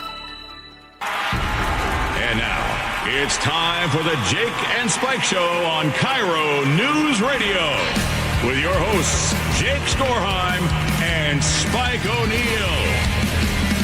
Welcome back to the show. 1 hour down, 2 hours to go. We've got a lot of stuff coming up. We are just still trying to make a connection here, get our guest hooked up. So we'll get to that shortly when we do. In the meantime, Spike, I saw the story and I was interested in your take on this. Kind of want to figure out where you're at on this whole thing. There's a new trend now where you can. Do you have your everything hooks up to Wi-Fi? Are you a person who hooks up everything to Wi-Fi? No, I don't. I can't control the temperature of my fridge. I can't order groceries from my fridge. I can't record things from my phone. I've showed you before that I'll get messages on my phone saying like your refrigerator door is open, and then I text my wife. I'm like, the fridge door is open. Yeah, I got one of the kids. I got an 8-year-old stand in front of it trying to decide between juice or milk. Exactly. Yeah. The smart devices we're talking about. Yep. You can now do everything in your life with your phone.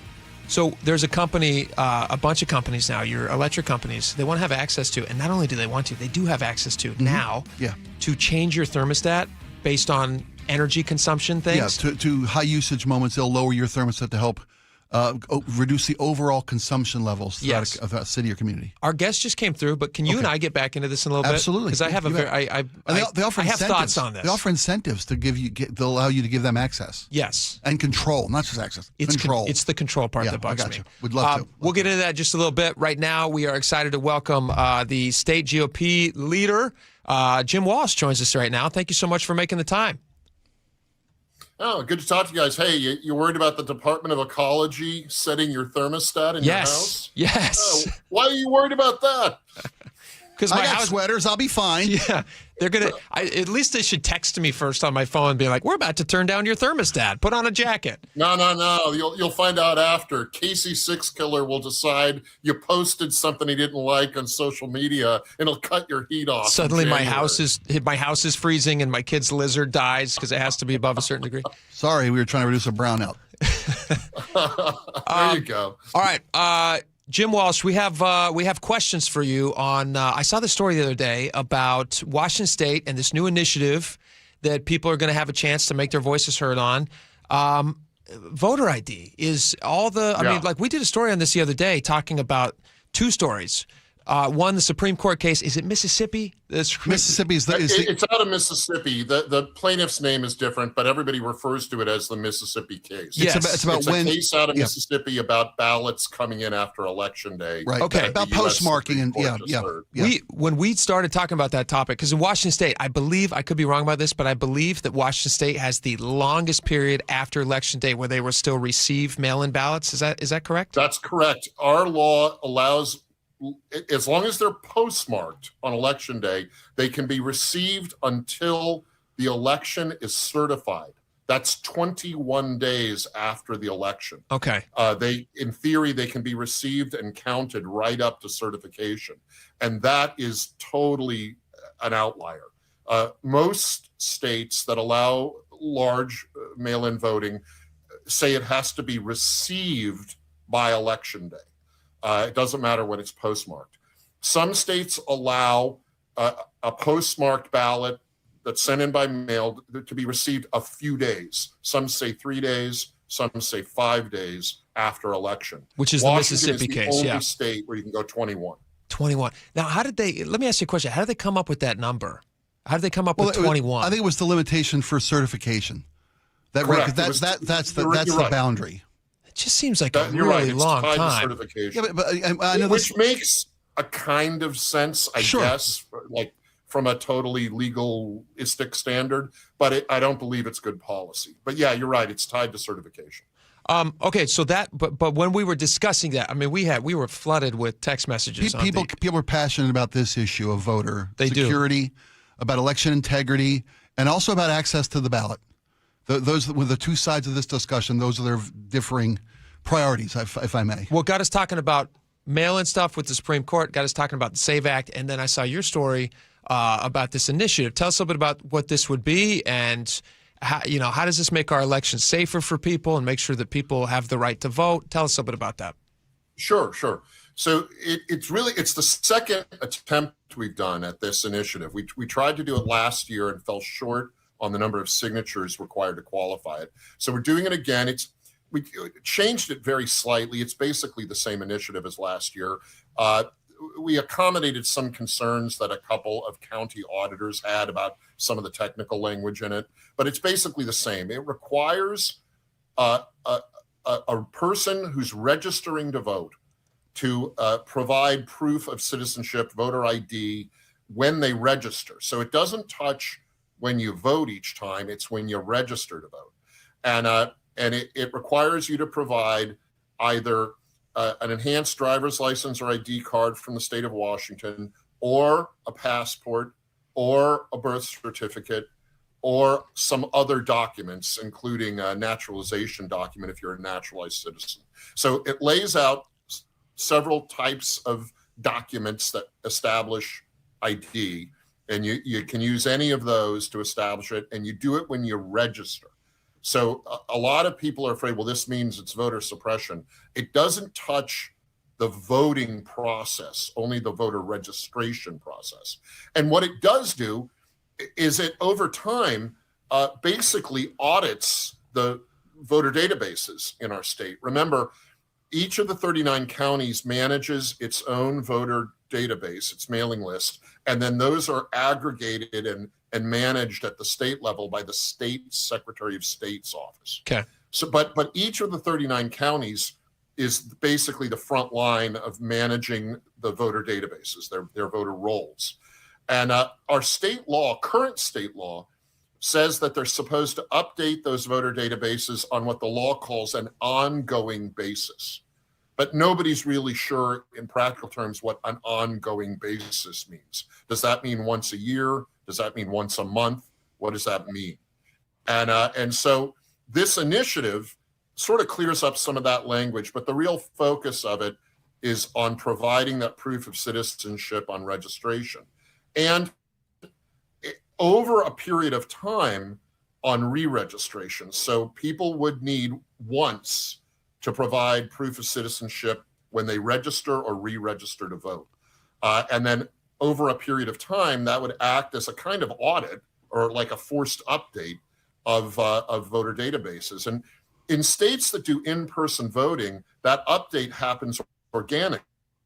Every time you go to the ballot place, the poll place to vote, you show ID, you update the database. If you have a new address, you give them that. As an all mail-in voting state, we don't have an organic way to update our databases like in-person voting states have. The other thing about the initiative is it doesn't change mail-in voting. And there have been some headlines about that Supreme Court case, that Mississippi Supreme Court case, that claim that it would change mail-in voting. Those are both false. How so? If I may interrupt, if the Supreme, and I'm following this pretty closely, if Supreme Court says you can't accept a ballot after Election Day because even if it's postmarked on Election Day, how does that not affect the voting? Because then you're putting it in the post office hands, which has no mechanism or requirements to deliver this in a timely manner. And if you have to have a postmarked ballot by Election Day, you have to mail it early to get that to or secure you have to that. Put it in a ballot box run by your county auditor. There's also limited access to ballot boxes. There have been a reduction in the number of ballot boxes across various municipalities across the country over the last few years, and people would argue that that's an attempt to make it harder to vote. And you got to say actually, our state law has done the opposite. It mandated more ballot boxes. I'm not speaking about I know. I'm speaking about Washington. I'm particularly about Mississippi, where they have lessened the amount of drop boxes, which requires people to have equal access to the ballot to use a post office. Now the post office is required to even postmark it when received. They can now ship it off to a regional center, and there's no dedicated timeline to do that. So I feel the other way. I feel that law, that particular pending decision, does impact people's access to the ballot box, even if it just limits the amount of windows they have to make a decision prior to Election Day, because they're required to get it in earlier now. But that's my side of it. I mean, there's some truth in what you say. The problem there is you're basically rationalizing bad practices at the U.S. Postal Service. I'm rationalizing it? Everything you just described, everything you just described as problems with postmarks and sending to regional mail centers, that's U.S. Postal Service problem. They should fix that anyway. But if they don't, it impacts. It impacts the voter. Correct? Well, but that's a problem and inherent to vote by mail. I mean, your argument is get rid of vote by mail and go back to in-person voting. Not at all. Where you don't have to rely on the U.S. Postal Service. Not at all. My argument is to require the post office, when you receive something, stamp something.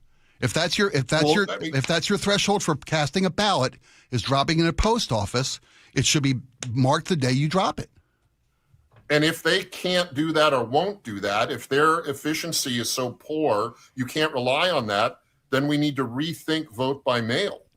Because that is an endemic problem in the U.S. Postal Service. I grant you, it is a problem. And this it's a new problem too. Wasn't this a warning though that we were given this last big election? They said, "Hey, before you drop off your ballot, the post office, the system is broken," as Representative Walsh said. Should reconsider that because we can't guarantee it's a systemic problem in the post office, and it's going to threaten the legitimacy of your ballot. Yeah. So they recommended. They said go to the ballot. But that ruling, I mean, it's an interesting conversation. That ruling doesn't.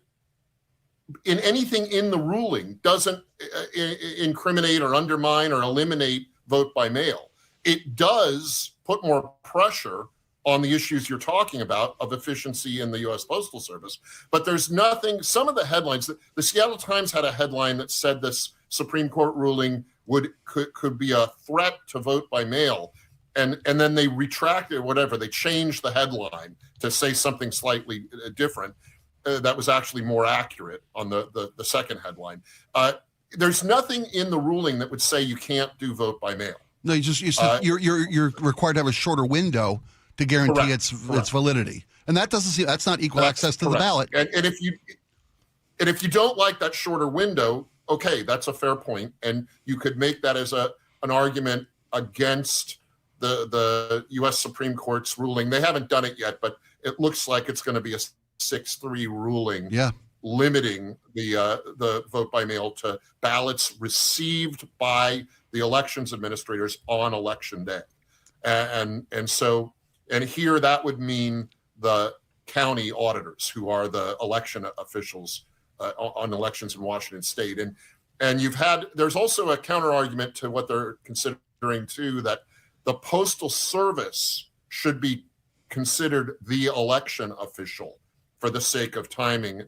And even the Postal Service has said, no, we can't do that. We can't be counted as the election official. The election official is your county auditor, except in King County where there's a separately elected elections administrator. Yeah. And the solution is more ballot boxes. Weiss is that person, and her job will be harder if this Supreme Court ruling holds. Well, Representative Walsh, the answer is more ballot boxes. You said in Washington, we've put out a law to have more ballot boxes.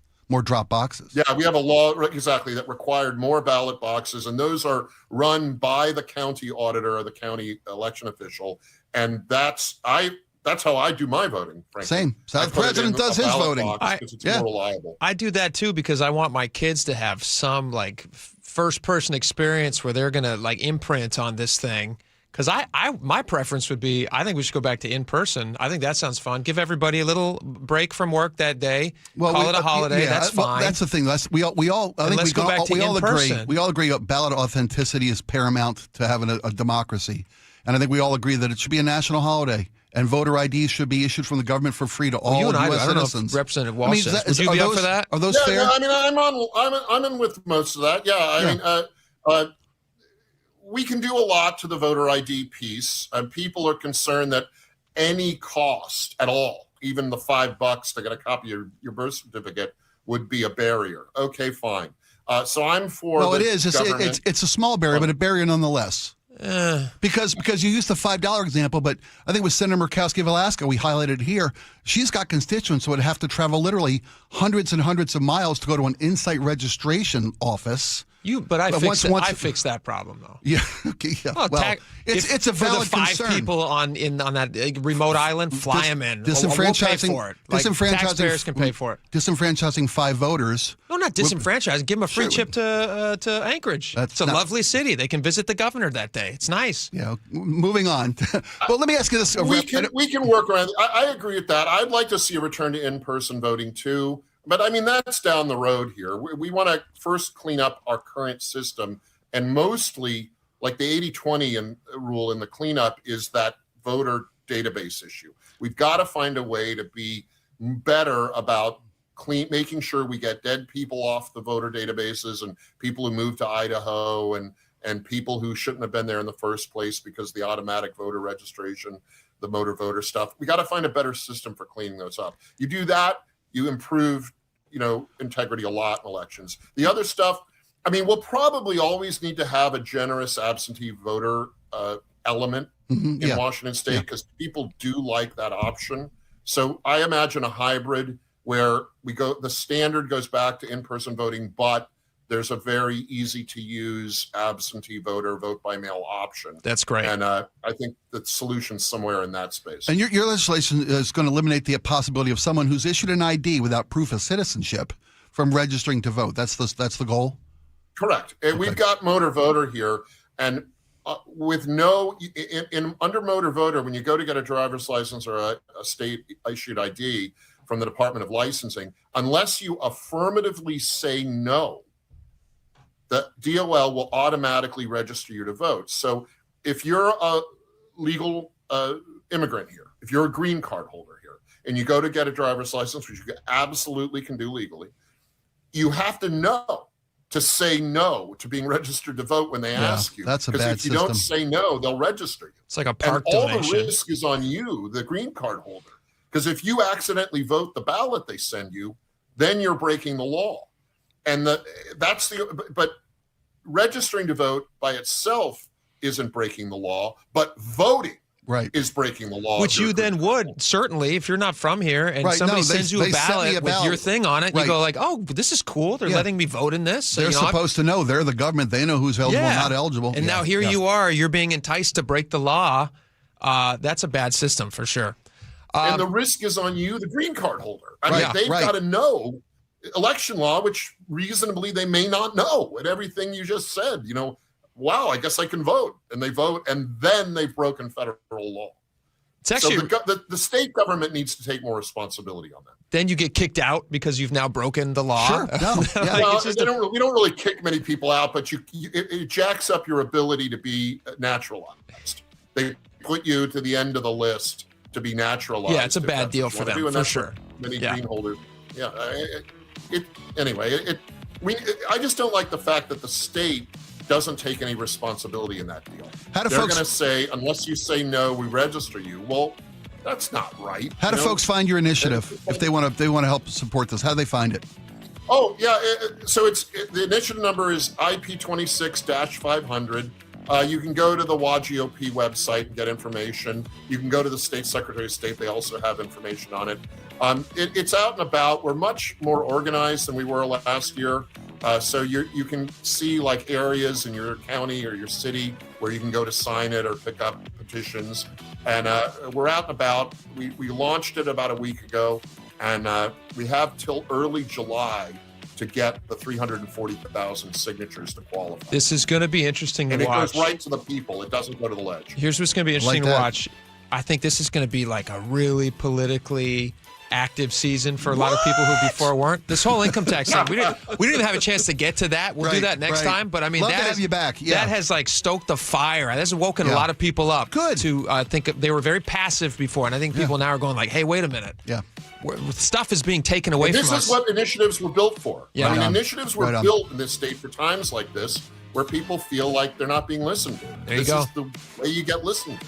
All right, Representative Jim Walsh, thank you so much for making the time. We really appreciate Thanks, it. sir. Good to talk to you guys. Be All well. right, talk to too. you soon. We got a lot more coming up. We got Aaron Goldsmith, the voice of the Mariners, going to join us next. He's if you watch TV, you watch the Mariners. He's your man. He's Yeah. your guy. Yeah. He's going to join us next. Stick around. This hour is brought to you by Insulation Northwest. KIRO News Radio, the first place you turn for the news you trust. ICE agents have now been deployed to 14 airports across the country. Traffic. Did they open lanes? They just reopened all lanes of northbound I-5. Engaging conversation. If he ends this right now, it only emboldens Iran. That's a big, big mistake. And your Super Bowl champion Seahawks. A one-hander! JSN! Always here, always with you. KIRO News Radio, 97.3 FM. Are you stuck staring at your W-2? Are tax refund worries holding you back? You probably have FOMO, the fear of messing up. The fix? Using TurboTax on Intuit Credit Karma. They find every credit and deduction to help you get every refund dollar you deserve, or your money back. It's time to overcome your fear of messing up and get your taxes done right. Start filing today in the Credit Karma app.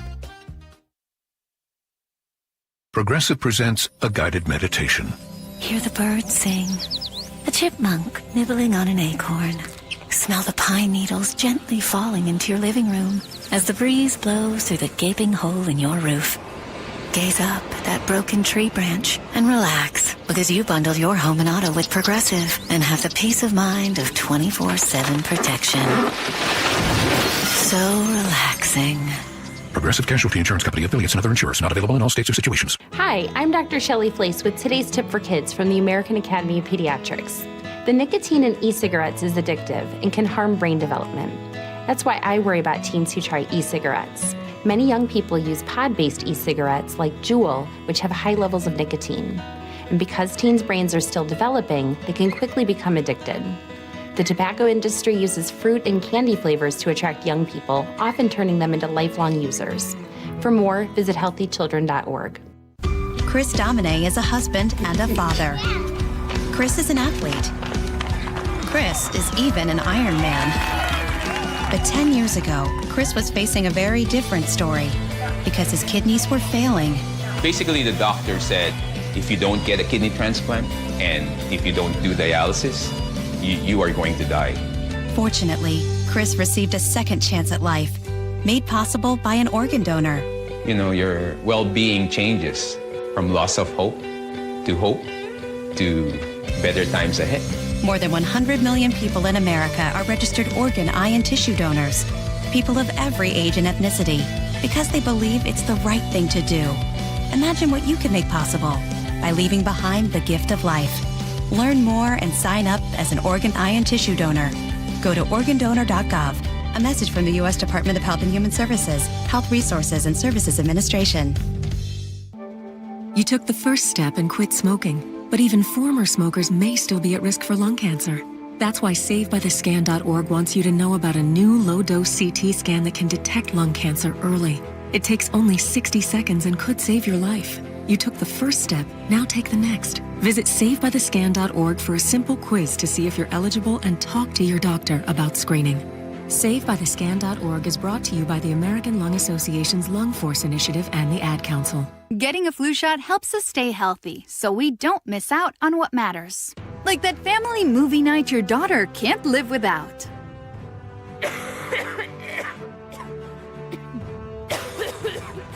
Yeah, can't do that. Every year, millions of people in the U.S. get the flu. Especially now, no one has time to miss out on moments that matter. So get your flu shot. Find out more at getmyflushot.org. Brought to you by the AMA, CDC, and the Ad Council. Hi, Sarah here with Safeway. We're proud to partner with Champions of Change co-founder Doug Baldwin to help nourish Washington students through the Nourishing Champions program. Thanks, Sarah. And here's the reality. Every day, students across our state are staying after school for extracurriculars on empty stomachs, and some of them don't know where their next meal will come from. Food insecurity is reaching crisis levels, and the impact on our youth will extend far beyond this moment. The good news is that there's an answer in the federally funded after-school meals programs. But right now, Washington schools' participation is very low, reaching only 2% of the students who qualify. That's where Nourishing Champions comes in. We're offering grants that not only fund food, but also resource and training support for the schools to offer an after-school meal program for years to come. Our goal is to reach 10,000 more students in the first year of these grants and then grow from there. School staff can learn more and apply today at championsofchangefoundation.org and navigating to the Nourishing Champions tab. That's championsofchangefoundation.org and click on the Nourishing Champions tab. Best Mortgage is proud to be the longest-running mortgage company on KIRO Radio. For 34 years, they've been giving honest advice you can trust as your VA loan and reverse mortgage experts and debt consolidation specialists, too. Just web search Best Mortgage. KIRO News Radio 97.3 FM Northwest News. Now, the latest from KIRO News Radio and mynorthwest.com. Good afternoon. I'm Aaron Granillo. President Trump just announced he is extending his deadline for Iran to open the Strait of Hormuz. He's giving the country an extra 10 days to do so or face more strikes on Iran's power plants. CBS's Natalie Brand has more from the White House. During his cabinet meeting, President Trump also revealed the gift he says he received from the Iranian delegation the administration is negotiating with. 10 oil tankers allowed to sail through the Strait of Hormuz. They were real, and I think they were Pakistani flagged. And I said, well, I guess we're dealing with the right people. Treasury Secretary Scott Bessent says he's confident shipping traffic will continue to increase. Now, despite the optimism from the White House, U.S. stocks had one of their worst days since the war with Iran started. At the closing bell, S&P 500 lost 115 points, on track for its fifth straight losing week, the longest in nearly 4 years. Dow lost 464 points. NASDAQ dropped more than 2% as oil prices jumped over 4% today. KIRO News Radio's Amanda Factor reports Washington State is now in uncharted territory at the pump. The statewide diesel average has hit $6.53 a gallon. That is an all-time record. Seattle is at $6.67, Tacoma $6.71. Only California is higher. The national average is $5.37. Unleaded is closing in on records too. $5.30 statewide, $5.51 in King County. The Iran war is pushing prices up globally, but Washington's Climate Commitment Act adds another 40 to 60 cents a gallon. And mortgage rates have also climbed to their highest levels since last September. Here's CBS's Jason Brooks. Freddie Mac reports that the rate for 30-year fixed mortgages surged 16 basis points higher to 6.38%, a 7-month high, although still below the year-ago level of 6.65%. Mortgage rates have been tugged higher by Treasury yields, which are rising due to inflation concerns in the U.S. economy due to the oil price shock from the Iran conflict. Home purchase and refinance loans rallied higher in February when the 30-year fixed rate dropped below 6% for the first time in 4 years. And that takes us to 1:33. We go to the real-time traffic desk now with Nate Connors. Thanks, Aaron. Your Seattle Mariners have the update. We're starting to clear out a bit in the north end of 405 in Bellevue. We're all clear south 405 at 520 from our earlier car fire. Traffic's still a little slow from Totem Lake. Linwood to Bellevue, you've got about a 10-minute delay now. South 405 and northeast 44th and Renton. This collision still takes up 2 left lanes, including the HOV. That leaves 1 lane open, and we've got a parking lot that starts at southeast 8th and Bellevue. Bellevue to Renton's up to 45 minutes. That's a half-hour delay. North 405, you're backed up to the Maple Valley Highway. Renton to Bellevue will take it 20 minutes. Up in Everett, we cleared our crash westbound 2 at I-5, but it left it with a hefty backup on both 204 and Highway 2 approaching the trestle. The trestle itself is backed up about halfway. Here in Seattle, South 5 on the Ship Canal Bridge, you've got a new collision in your right lane.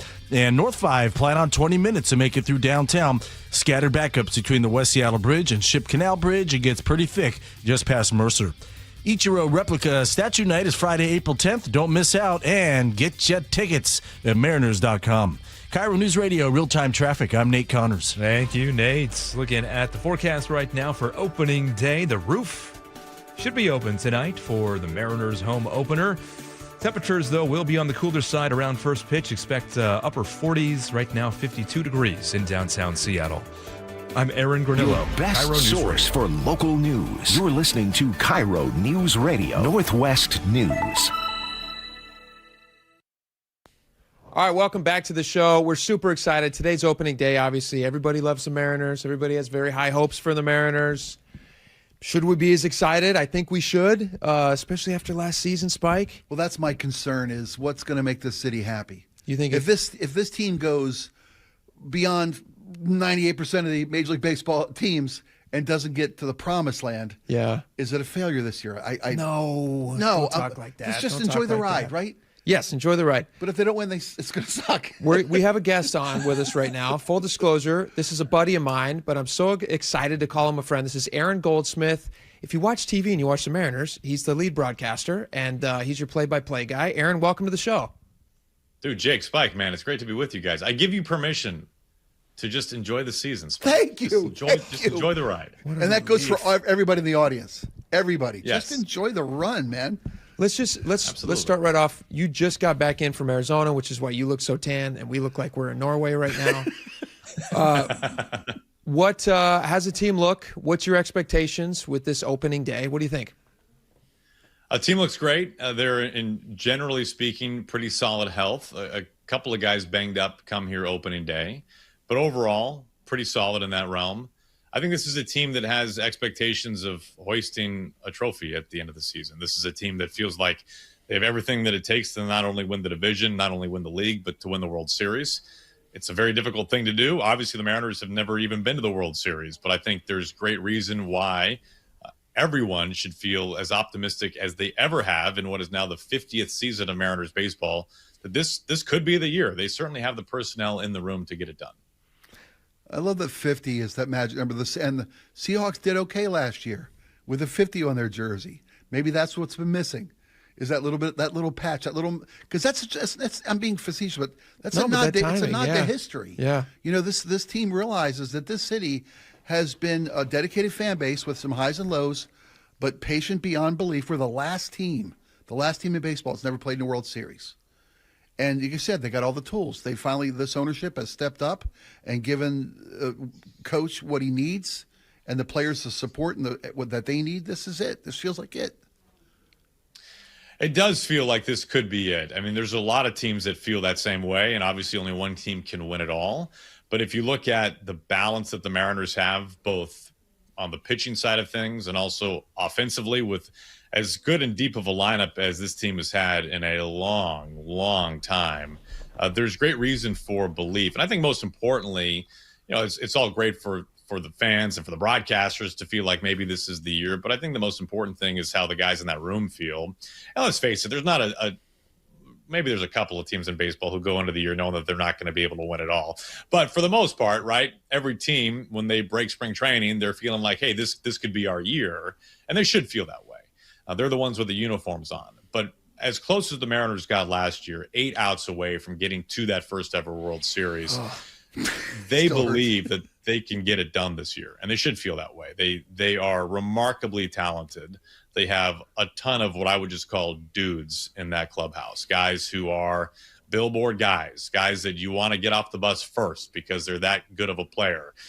This is a team that you really believe has what it takes. So I'm excited to get things going tonight. Do you know what I love about these dudes, to use your terminology? Yeah, I like that a lot. These commercials, I got to say, like, just the interactions with the fans has been phenomenal. And I've been watching as, you and I both have young kids, and as we're watching, like, the next generation get really excited and imprinting on this team in a way that they're going to now have that fan base for the rest of their lives. Like when I was a kid and I was watching the Mariners in the 90s, then they go through kind of a dry spell, but now it feels like that team is back. So much so that we're watching these commercials now. We're doing segments on the show about their commercials, whether it's like, the baby bottle one, which was hilarious. That's going to go down all time as one of the greats. One of the greatest. Or like, the new bats that they're checking out. I mean, just like, what's that feeling like? What's the vibe like with all these guys? Yeah, the reliever one I think is my personal favorite this year, although they're all very good, obviously. I think one thing that we can't take for granted, and I do try to kind of pinch myself and remind myself about this honestly on a pretty regular basis, is that this is as likable of a team as you can really ask for in any sport. And it's been that way, I think, for a while at this point. If anybody ever has any interactions with these players in the media or kids getting autographs, there really is about as genuine of a group of 26 men as you will find in sports. Not only that, you have, Jake, to kind of what you're just saying, you have players who are going to become generational icons for fans in the Northwest. The Julios, the Cals. On the pitching side, you have numerous starting pitchers in particular to choose from. You have a guy who's maybe blossoming into the greatest closer this franchise has ever seen in Andres Munoz. I mean, the list kind of just goes on and on. And there's that bridge, right, from the 90s to now, and Dan Wilson, who was a part of those magical teams yesteryear and now is ushering those teams to the playoffs in present time. So it really is, it's a remarkable group of people who comprise the Mariners right now. It's really, and I mean this sincerely, it's as great of a blend as you will find of the people and the player, what the Mariners have going right now, which I think makes them just so easy to root for. Because I do think, although people listening do not know, for example, Cal Raleigh on a personal level, I think he's had a microphone in front of his face enough times in the last couple of years in particular that who Cal Raleigh is as a guy shines pretty bright. And he's one of us. You can tell he's one of us. He hits 60 home runs, and you root for him because he sells porta potties too. Because he's a pretty he's got guy. a big butt. Right? I really am jealous of Jake's the moment in your life, because you mentioned how you bonded with that 90s team. Yeah, for As sure. a kid, you set these lifetime passions about the game. And my kids are grown and moved on to their own lives. You get a chance to share that with your boys, that generational connection that baseball delivers better than I think any other sport. Yeah. I still remember when I was a kid. I'm going to say crystal clearly, although we all know that like memories are kind of like we make up half of them. We work them. Yeah. But I remember watching as Edgar hits the double, and then Griffey slides into home, and then that phenomenal shot that everybody has a paper somewhere tacked away, like stacked away in storage somewhere, of Griffey at the bottom of that pile looking up. And that smile. and that smile. Yeah. And I remember running out onto our deck when I must have been 12 at the time or something, cheering and yelling. We were watching on, like a 25-inch Zenith TV, and then running outside, getting excited, yelling. And all my neighbors are doing the same thing. Everybody's just yelling, excited. And then this last season, when I'm watching, Gino, unfortunately, was not with the team anymore, but when he hit that grand slam, my son runs out on our deck and he's screaming, and he's almost the exact age that I was when Griffey was sliding into home, and I'm just like having this surreal moment of like, oh my gosh, this is the best part of sports, is we get to relive these experiences and watch our kids have them all at the same time. It's super fun thinking about this team this year. Hey, real quick, Aaron, the World Baseball Classic, plus or minus in your mind for the spring training experience and what spring training is supposed to accomplish? Well, I guess it depends on who you're asking. If you're a fan, it may be stunk if you're coming out to Peoria to watch the Mariners play and half the Mariners are gone with their respective countries playing. Like, that might have been a little bit of a bummer. I think it was, from a spectator standpoint, it was a rousing success. I mean, the championship game between USA and Venezuela pulled in over 10 million viewers. 10.8. I mean, it was a massive, massive draw. Now, having Team USA there obviously helps quite a bit, but nevertheless, it was more than really NBA was Finals. Captivating. It was captivating television. Yeah. So I think for the most part, I think most teams had their players get through it unscathed. There were some injuries along the way, but nothing maybe catastrophic. So it's a very fun event. It does bring along complications and hurdles for every team. There's no question. But from a fan's point of view, it was really fun to have a meaningful baseball that time of year. Real fast, again, we're talking to Aaron Goldsmith. He's your broadcaster for the Mariners. You guys all recognize. You watch him on TV. Quick stuff, some housekeeping. Everything's good with Cal and Randy. Everybody's cool. I mean, we're good to go. Season's off to a good start for them. I volunteered to mediate. I was able to come in. We all broke bread together. We shared some laughs. We hugged. We cried. Everything's great now. Fantastic. I was very involved in that. Fantastic. No, but in all seriousness, like that, that became a thing. There's no question. That provided a little bit of sparks during the WBC. But both of those players are integral pieces to the Mariners' success this year. They both realize that. They've been teammates for some time at this point, and I think it's water under the bridge right now, which is a good thing. Fantastic. All right, well, that's Aaron Goldsmith with the Mariners. We got to have this guy back in.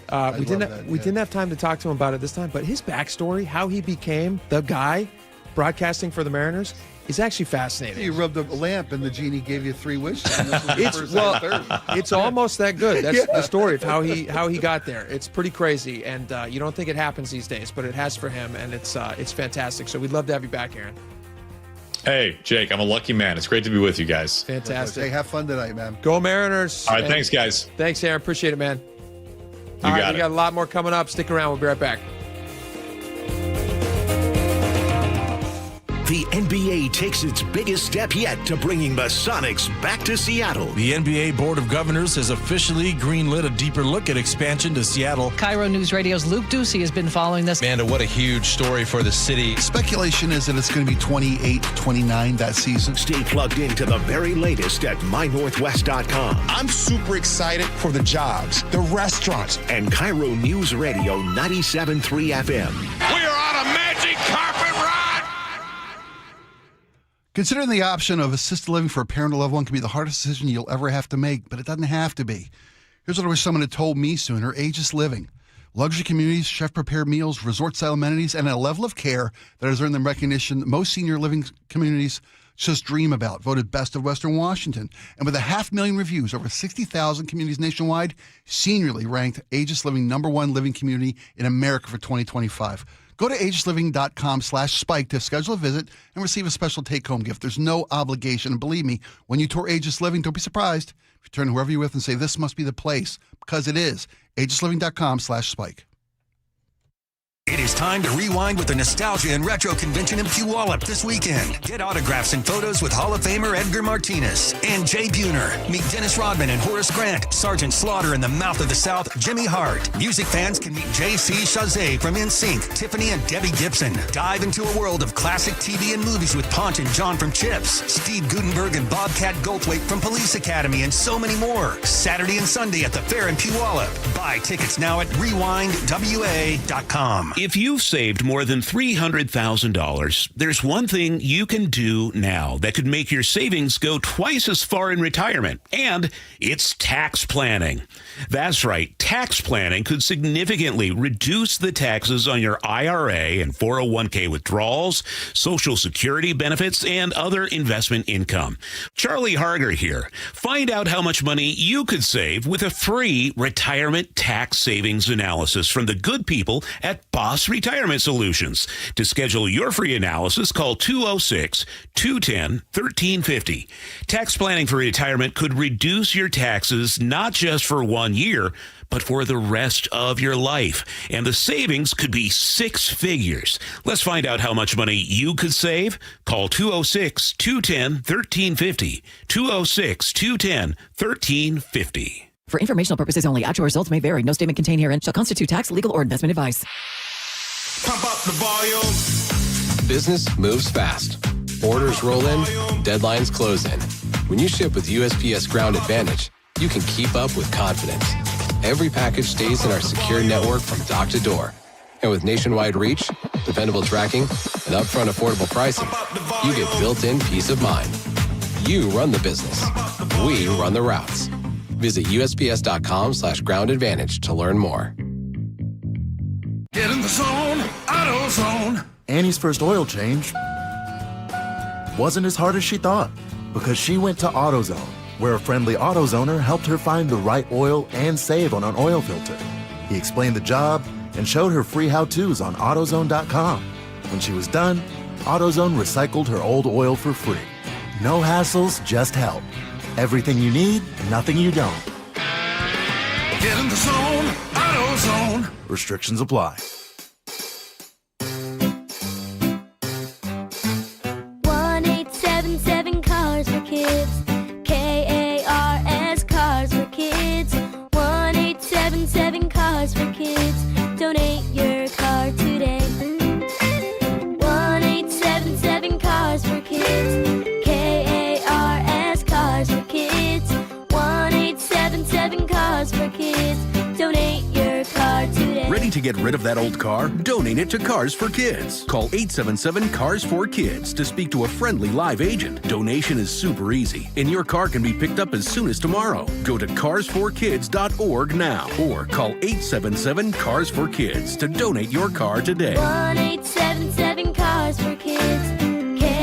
KARS Cars for Kids. 1-877 Cars for Kids. Did you know you can donate real estate too? Go to carsforkids.org. That's cars with a K. Amazon Business empowers leaders with smart business buying tools, leaving time to focus on strategy and growth. Free up your teams and focus on your future at amazonbusiness.com. Guys, your testosterone level impacts your energy, drive, weight, hair loss, and even ED. Revive Men's Health Seattle will check your T level for free. For your free T level check, exam, and consultation, call 206-529-1111 or visit revivemenshealth.com.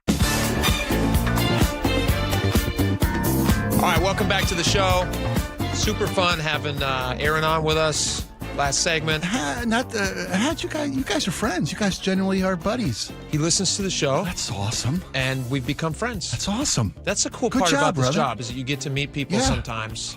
And sometimes those people are people you already watch on TV, which is fun. That's the coolest thing. It is the coolest thing. Such a nice guy. He's so good at what he does. Good dude. I wish his skin wasn't so tan because it makes us look... That's on us. It made us look ridiculous. Jealousy's an ugly emotion. I'm going to start wearing tanner. Green was the only color I had in that interview, man, with envy. God, he looked good. All right. You want to look good after a flight, United might be the airline for you. That sounds like a live read, but it's not. United Airlines is doing this thing called Relax Row, and my feeling about this is all negative. I don't think this is really? Yes. So tell people what it is. Okay, here's what Relax Row is. United Airlines has this thing. It's for long-haul economy flights. So let's say you're in economy class. Everybody knows this feeling. You get on a plane, you sit down. What's the number one thing you're worried about? Somebody sitting next to you. Somebody sitting next to you who's going to be just an annoying person for the whole flight, or somebody who's going to heaven forbid, got thigh heat. Heaven forbid, if you even know what thigh heat is. You don't listen back to the podcast. Listen back to the podcast. Look for Southwest and thigh heat as your keywords. 100%. So you're worried about that. You're worried about like closeness, like general closeness to people can be uncomfortable sometimes when you don't. He's just total stranger. Yeah, and you're a captive audience to a chatterbox. You ever fake sleep? Yeah, all the time. Right? Yeah, or headphones, and I'm not listening to anything. Of course, yeah. Yes, all the tricks. You chuckle once in a while just blindly for just the thing they think you're actually listening to something. That's a veteran move. That's acting. Yeah. I haven't got that far. Acting! So on long-haul flights in economy class, like in the really expensive seats you're flying, if it's business or first class, they got little like little eggs that you're in, like little pods. Yeah, I've seen, never done. The seat stretches back and you can lay down. I've never been in one, but I've heard from people they're very nice. But this Relax Row, what they're going to do is they're going to take 3 seats, and they give you all 3 seats. I imagine you have to book them. You're not just like going to randomly luck into this. You have to buy all 3 seats to guarantee buy all this. 3 seats, which seems kind of pricey to me, but whatever. You buy the 3 seats, and then they're going to give you a bedroll that goes across the 3 seats when the footrest part of the seat is up. And again, this is in long-haul economy flights. Because I'm thinking most seats that you go to these days, there's no foot thing that pops up. There's not. None of the flights that I'm taking. I've taken one flight in my life that had a somewhat comfortable seat.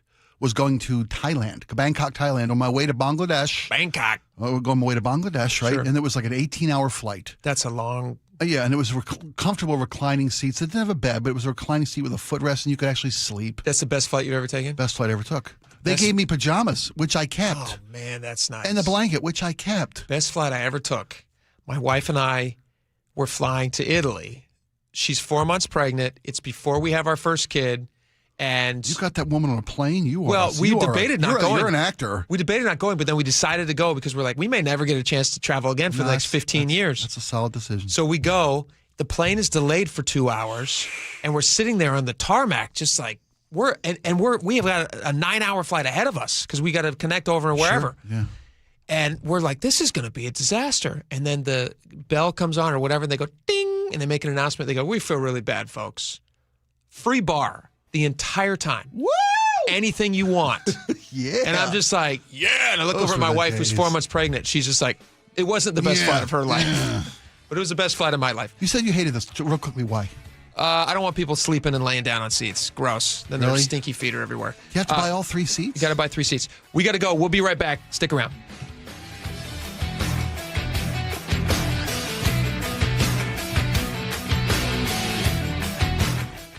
Local news from local voices you trust. Flights out of Joint Base Lewis McChord. KIRO News Radio. Questions about whether the Pentagon is deploying special forces to the Middle East. The news you depend on. Gas prices up 25 cents in the last week. Conversation. Then all of a sudden, Trump comes out, hey, we're having productive talks. And your Super Bowl champion Seahawks. Touchdown, Seahawks! KIRO News Radio 97.3 FM. Streaming everywhere on the KIRO News Radio app. If you don't care about saving 50% off your wireless bill for the same 5G coverage the big guys are charging a fortune for, maybe you care about keeping jobs in America. Pure Talk does. They've pledged to run their entire operation from this country, including all their customer service. Or maybe you care about our nation's veterans. Pure Talk does.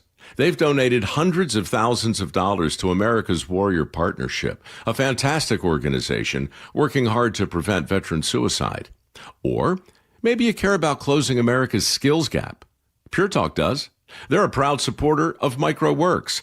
They're helping my foundation train the next generation of skilled workers. Don't get me wrong. Saving money's great, and you'll save plenty with Pure Talk. But if you want to be in business with people who share your values, dial pound 250. Say micro, and switch to an American wireless company that actually stands for something. Pure Talk.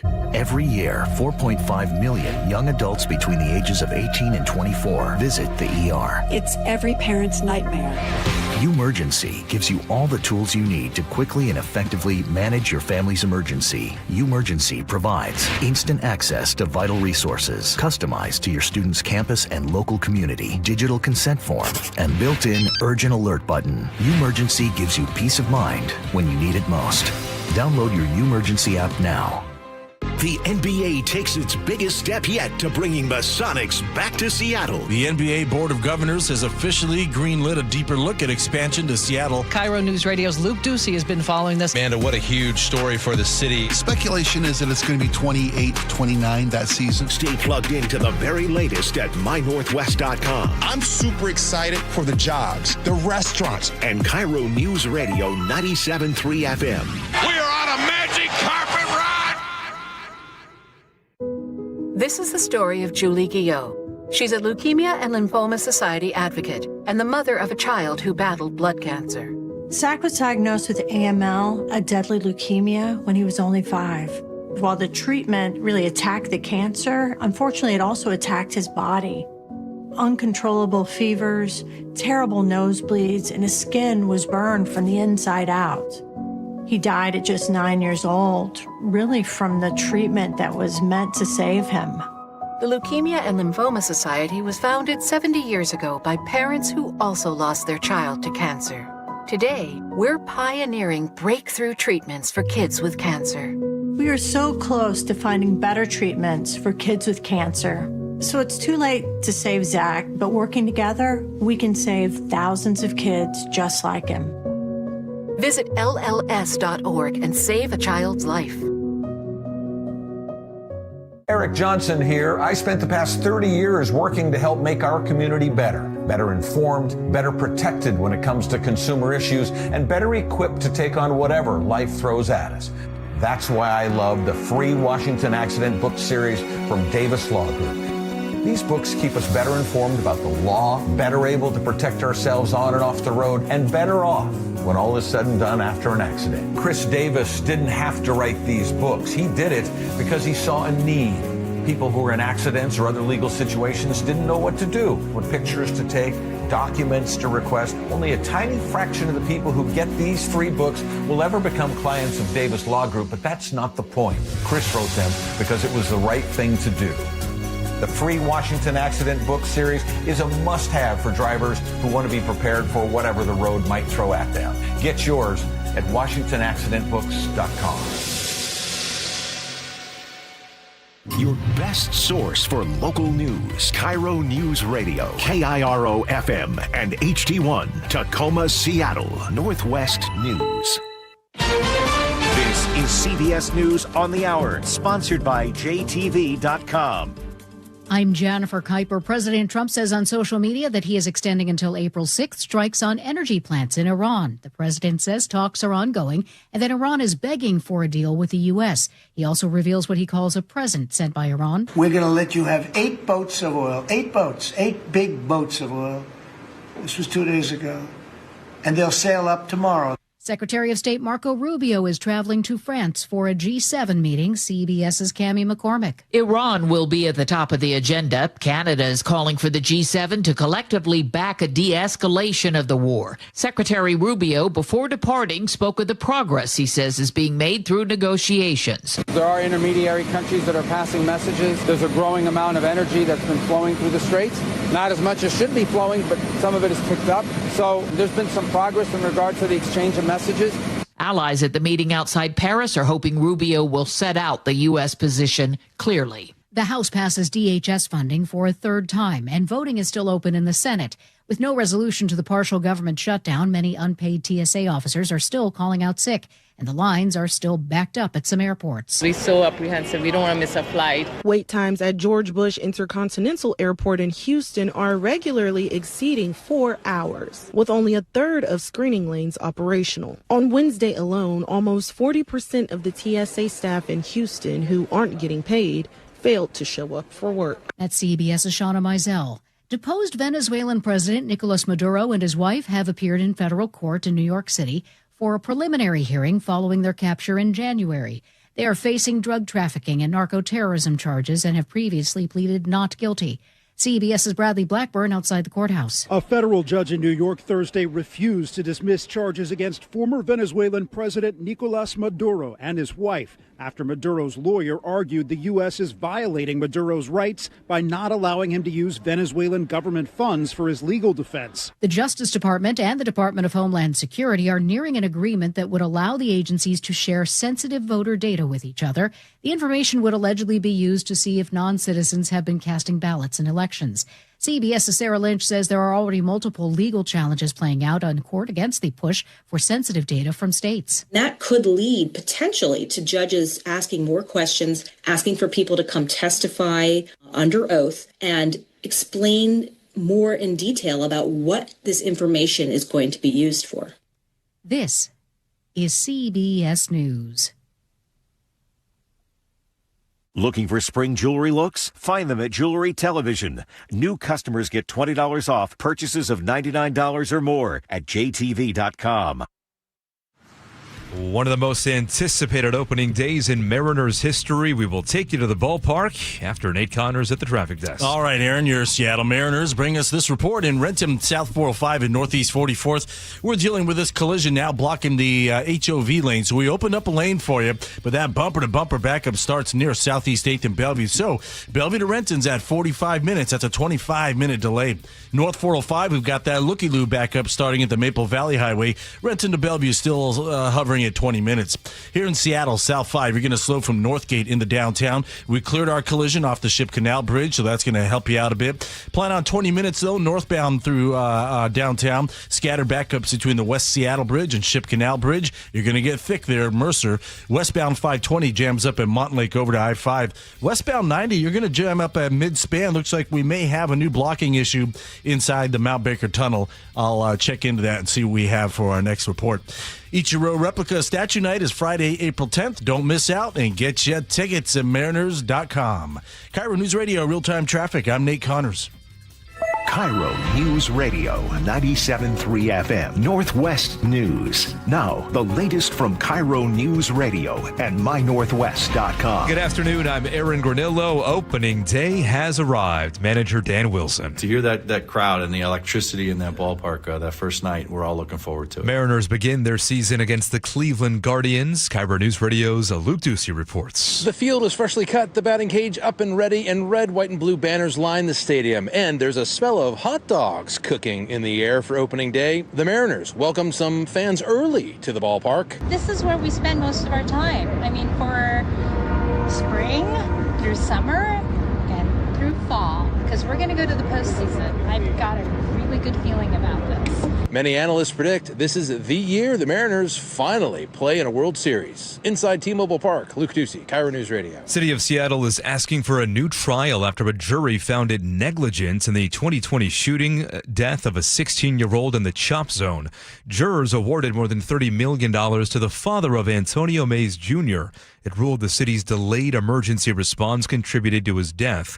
Seattle Times now reports the city says the verdict was flawed. It argues Mays likely would not have survived his wounds, even with faster care. City's new request now goes to the same judge who oversaw the original trial. A new way to get across the lake. 2 line to International District Station now arriving. Light rail is set to carry passengers across the I-90 bridge starting this Saturday. KIRO News Radio's Chris Sullivan got a sneak peek today. And what's really cool about this, especially on a day like today, I see people catching this train just for the views. Maybe you don't have anything to do in Seattle or do in Bellevue. But boy, getting across the water, you have vast views out of both sides of the lake. New line is 6 years behind schedule. Crews finally scaled the slope of that landslide that has shut down I-5 northbound near Bellingham for the last week. They used chainsaws to start removing trees and loose rock to stabilize that slope, but still no estimated time to reopen. Now to your weather updates, looking at mostly sunny skies right now. Highs today in the low 50s. Roofs open for opening day. Right now, 51 degrees in downtown Seattle. I'm Aaron Granillo, KIRO News Radio. Your best source for local news, serving Western Washington and the world with the KIRO Newsradio App. Always streaming live on your smart speakers. You're listening to KIRO Newsradio, Northwest News. And now, it's time for the Jake and Spike Show on KIRO News Radio with your hosts, Jake Skorheim and Spike O'Neill. Welcome back to the show. 2 hours down, 1 hour to go. Why not? Let's talk a little more Mariners for a second. Aaron, stick around. You're very excited. Giddy. Mariners playing the Guardians today. Guardians. And first of 3 games? Three with the Guardians. 3 with the Guardians? Yeah, first of 162 games. First of look at him go. And then games? some in October. Tell me this, honestly. How many of those 162 will you watch the entire game? Probably, 80 to 90% probably. No kidding. Yeah, most likely. Do you watch them as they're happening, or will you also, like, for instance, tonight the game is 7:10. Mm-hmm. You got to put kids to bed at some point. It's my daughter's birthday, too. It's my son's birthday. What? Beautiful. Congratulations. That's great. Love that. So how are you going to skip it? Like I am. I know, right? I'll be singing happy birthday while during first pitch, probably. That's great. Look, my wife has happy birthday. Strike two. Somebody's birthday. Sing happy birthday. You ready? There you go. Happy birthday to you. Happy birthday to you. Happy birthday, dear Val. George Washington. Happy birthday to you. That's you, Mr. Aristotle. President. Yeah. That's great. That's so funny that you got a birthday too. Yeah. So okay, in regularly though, will you pause the game and then you'll finish it? You'll just sit there and. So I might miss a couple of innings while I'm putting the kids down to bed, but it's always on in the background. Yeah. Most Are you nights. able to watch a game that you know the outcome of? Do you ever time shift tape the game? Watch it. Even though I you can know? never. No. No, see, I do that. I can do that. Do you really? Yeah. If you know the outcome, Sure. Oh, that's no fun. Yeah. No. Do you still get like on pins and needles? No. Well, it's funny. Like a really good actor? Like how do you do it? No. It's weird because I'll watch it knowing they'll lose and when are they going to blow it. I'll watch it, knowing they win and I don't have any stress or worry. I found at my level, at my age, with my heart conditions, I can't take the stress, especially of Seahawk football, especially with Mariner postseason baseball. Okay, so Seahawk football, this happens to me almost every single game. There's a guy somewhere, I don't know where he lives, but I could probably track him if I needed to.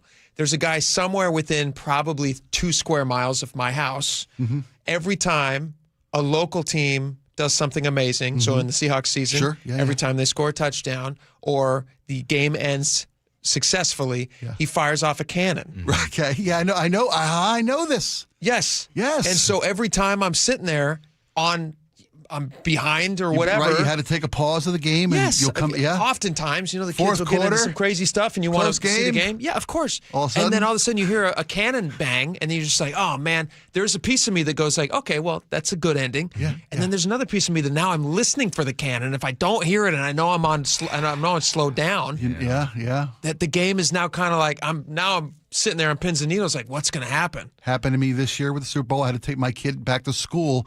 My kid's a theater kid, and only theater kids would schedule a rehearsal during the Sunday of the Super Bowl. I swear to you. So I put the pause on at halftime, jumped in the car, hauled to town, hauled back, got to the house, watched Bad Bunny, watched the game in Father of the Year. In delay. Wow. All of a sudden I hear the fireworks factory goes off. Okay, great, I know. Yeah. Well, the game was over pretty early, so that helps. It did kind of deflate the moment a little bit. It does, to be honesty, It takes away the tension's nice. That nice, sexy tension. Sometimes it's a good thing. We like it. A couple of years, for a while there, I taped the game, and if they lost, I wouldn't watch it for the Seahawks. I wouldn't watch it. Why? Why am I going to throw 3 hours of my life? That's true. true. It was Gino's years. Yeah. No disrespect, but nothing but disrespect intended. Sure. If Sunday, 3 hours on a Sunday in these days, in this economy, those are precious moments. Is he at the Jets again?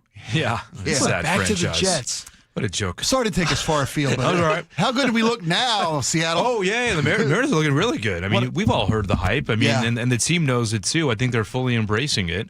And they're saying, we're good enough to win the World Series, and I think they fully expect to make it to the World Series. They came within 8 outs last year. They got that taste. They know the sting of what that feels like. Collectively, I think the lights won't be quite as bright this time around, and another year under their belt. Julio, age 25 season.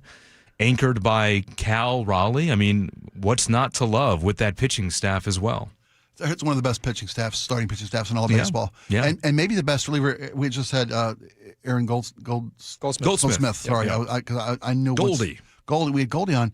This might be the best Mariner reliever of all time, the way he's playing out his run. Andres Munoz. Yes. Yes. I mean, why not? Why and not? they added another bullpen arm as well, which was needed, I think, what you saw in the postseason last year. So another lefty in the bullpen. They have depth in starting pitching. The one area, which I think you can say about most ball clubs, is their relievers. You always want more pitching. There's never enough. But you can say that, again, you can say that about any team. And the good news is they're in a great position right now. They can always add arms at the deadline. They're going to be in contention. They'll know what they need to supplement what they're missing at that time once July rolls around. And I fully trust this organization, this front office, to make the right moves. They've done it. I mean, the last 5-6 years, they have built this roster into one of the best in baseball. Do you buy into any way, shape, or form these early season sums being related to the weather? Yeah, I think so. Yeah? The ball flies a little bit more when the weather is heats warmer. up, yeah. And that's going to be an interesting part of this season too, I think, is, you have Josh Naylor, who, when he came over at the deadline, said he loves hitting at T-Mobile Park, right? Right. And he started hitting in the summer. We'll see how Josh Naylor does in March, April, and May, when the ball historically doesn't fly as far. And then Brendan Donovan, who's our new leadoff hitter, had a great spring training in Peoria. That's Peoria. Different weather, yeah. It's Peoria. We'll see how he does. I mean, but that's the kind of guy who just put the ball in play for you, get on base. Exactly. That's the beauty of a leadoff hitter. Yep. Let me ask you guys it'll a be interesting. pointless question. Sure. What have you been doing the last 10 minutes? This is what we're doing. How perfect would a pitch need to be to you today?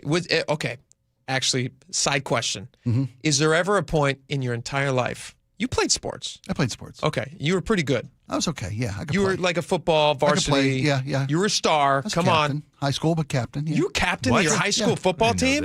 Yeah. I could tell. Look at the mitts on this What guy. position Hold up your did you hand. play? Hold I was up an your outside hand. linebacker. Oh, no Look kidding. at the size of those hands. I was a pass rushing outside linebacker. This guy, he grabbed some guys. Yeah. I could legally. I could put some guys down. Yeah. Look, Sometimes we lacrosse in the fist bump, spring, and though. I'm like, it looks like you're fist bumping a baby when you hit fist bump me. Oh, you're sweet. Okay. Could I hit a Major League Baseball? Could you hit a Major League Baseball? Never in my... At what speed? Never. At what speed could you hit a Major League Baseball? I got to take BP once at the Kingdom. Did you really? Yes. Who threw to you? I don't even know who it was. Who the pitching coach was, I don't remember. This would have been 93, 94, somewhere in that be window. like Jamie Moyer or something. No. It was a pitching coach. Maybe Jamie Moyer. I made contact once. And like 8 swings, I think I took. You playing with a wood bat? Yeah, made contact once. That was your problem, dude. It hurt so bad. Yeah. The force of that pitch hitting my bat. The pitch hit my bat. I didn't hit the ball. He's just a pitching. And he was throwing probably 70, 65, maybe. You know the trick? You got to be stronger, better at it. Well, is that see, nobody told me that. Just kidding. Aaron, what did you get to experience that in spring training? Oh, yeah. The virtual pitching machine called the Traject Arc pitching machine. Oh, yeah. Tell us about this. They're Super training on cool. this. Yeah, so they've actually had it for a couple of seasons now, and it was kind of a secret when they first rolled it out. But now a lot of baseball teams have this. And it's basically a robot that imagine just like it's a video of the pitcher that you're about to face. And it looks like the real thing. I mean, you can imagine a big, like 6 foot tall screen, a life-size image of the pitcher, and you see his windup, his delivery, and the ball comes directly out of his hand is what it looks like. And a pitch actually comes to the batter. And it's from the height and everything? Yeah, the exact, what they call the arm slot. And they can replicate his spin if he throws like a nasty slider or a curveball. They have like 3 different cameras for one ball, matching up the seams of the baseball, and 3 different belts that mimic the exact pitch that you might face. But you're getting a real ball. They can replicate his pitch with a real ball to the batter. Indeed. This is amazing. It's incredible. You can see the video on mynorthwest.com. Did you try it? So I went in the cage and saw it up close. And I didn't can let you swing on it? No, that would have been a liability. That's dumb. You wouldn't have hit it. You would have been fine. That's what I said. I was like, give me a bat. I'm not going to touch it. They weren't worried about hurting you. It was about you. They were worried about you hurting the machine. I don't think so. Okay. Well, I'm going to get so frustrated. You're like, I'll sign away my life. I saw 96 miles per hour coming right at me. I didn't see it. I had to look at the replay. I was like, the ball come yet? The thing is humming in They're there. like, go ahead. They're like, we did. You're like, no, go ahead. Yeah, exactly. They've always said that hitting a baseball is the hardest single act in all sport. It's a round ball and a round bat, and you got to hit it square. And the mastery with which these guys can do this. You watch Cal Raleigh, some of the swings that we got. I don't understand how he does it. It's you like it's effortless. It's what he was born to do. We talk about bodies a lot when you're on the show. Sure, But you look at these guys' bodies, and you look at Cal Raleigh. He's a nice guy. Nice guy. He's got a big rear end. That's fine. But like, he doesn't look like he would have he doesn't look like Julio. No. But he's crushing it. And you throw 100 miles at him, he'll crush it. He's a big boy. No, I know he is. He's like hiding the muscle. Yeah, but he does it. It's so much more than just his physical stature. It's the mind. It's the eye. It's the He knows when to coordination. swing. Yeah, all the experience. coordination stuff. Catchers, I tell you what, man. Dan Wilson, having been a catcher, I think that's why he is the manager he is. They're built different mentally, too. Mentally, the understanding, the knowledge of the game, what goes into them, managing a staff, they do more work by 2 hours before first pitch than any other players do all day long. This is one of the reasons I love baseball, is the mental part of the game. As opposed to all the other major sports, so much of like basketball, like if you're good at basketball, you're going to drop 20, 30 a night. Like it's almost a given, right? You can be really good at baseball and go 0 for 20. Look at Skeens, right? Yes. And like, how do you recover from that? It's more like golf, honestly, than any other sport, because the mental game. Yeah, you have to calm yourself down. In football, you can hype yourself up and hit somebody really hard. In baseball, it's about lowering your heart rate and calming down and focusing on the moment and anticipating what the next pitch is going to be. I love trying to guess, like, what pitch is next? What's he going to throw here? He just set him up with a fastball, curveball. It's 3-2 count. He's thrown, he's fouled off, 4 straight fastballs. What's coming next? Is he going to try to keep him off base? Isn't Cal making all those calls? Yes. Yeah, in coordination with the pitcher. I mean, he's in lockstep, I think, with the guys like Logan Gilbert. But yeah, Cal calls the game. That would be exhausting. Can you imagine? I know. How is he not the MVP? How is he not the MVP? Don't get me started. Yeah. It's funny. The game changes on every pitch when you love baseball. It changes on every pitch. Yeah. The entirety of the game changes on every single pitch. And yet this next generation's bored stiff. They are. Baseball is losing their fan base. I think because baseball's in a better spot, though. They have a lot of... Are they? Yeah, what do you think of the ABS? I think that's going to help. I think it's only going to help. I saw it in action, and it's quick. It's fast. I think double helmet tap. Explain it to the folks. So this is the first year that they have automatic balls and strikes challenge system. So each team gets 2 challenges per game, and it's either the hitter, the catcher, or the pitcher that can challenge. So if the hitter is called out on strike 3 and he thinks it's a ball, he can tap his head twice. And if you've ever watched tennis on TV, it's instant. Yeah. They can say it's out. And I'm going to challenge that. Dialed in, man. And it can be, off by a centimeter. So if they called it a strike, but it was truly a ball, the hitter is correct, and the team retains that challenge. So how many times they get 2 of those? They get 2. So essentially they get 2 misses, because can they challenge as many as they want? That's right. Yeah. If they challenge and they're found to be correct, they keep count. their challenge. Like a timeout or a challenge in football. Yeah. Like throwing the flag. It'll be interesting to see what managers allow hitters to challenge, because you don't want a guy who doesn't see the ball well, who maybe strikes out a ton. Right. Right. And he's there must be a conversation. There has to be. He's like, you do not get to challenge. You do not get to challenge. Yeah. Like they're not giving Jay Buhner a challenge if that was available at the time. Like Randy Arozarena. Sorry, Randy. No, you're tapping every play. You're not tapping. You're a little emotional, buddy. No taps. Yeah. But Cal, they might give him the grace to do so. Plus, obviously, he knows how to watch where the ball's coming, because he's hitting a lot of them out. Yeah. Do they have the and he's also behind the plate all the time, so he knows where. And I think I think most of the time it will be the catcher if it's the pitcher wanting to challenge. It'll be the catcher I think he's got a better review than the pitcher. Yeah, he knows how much he moved his In glove.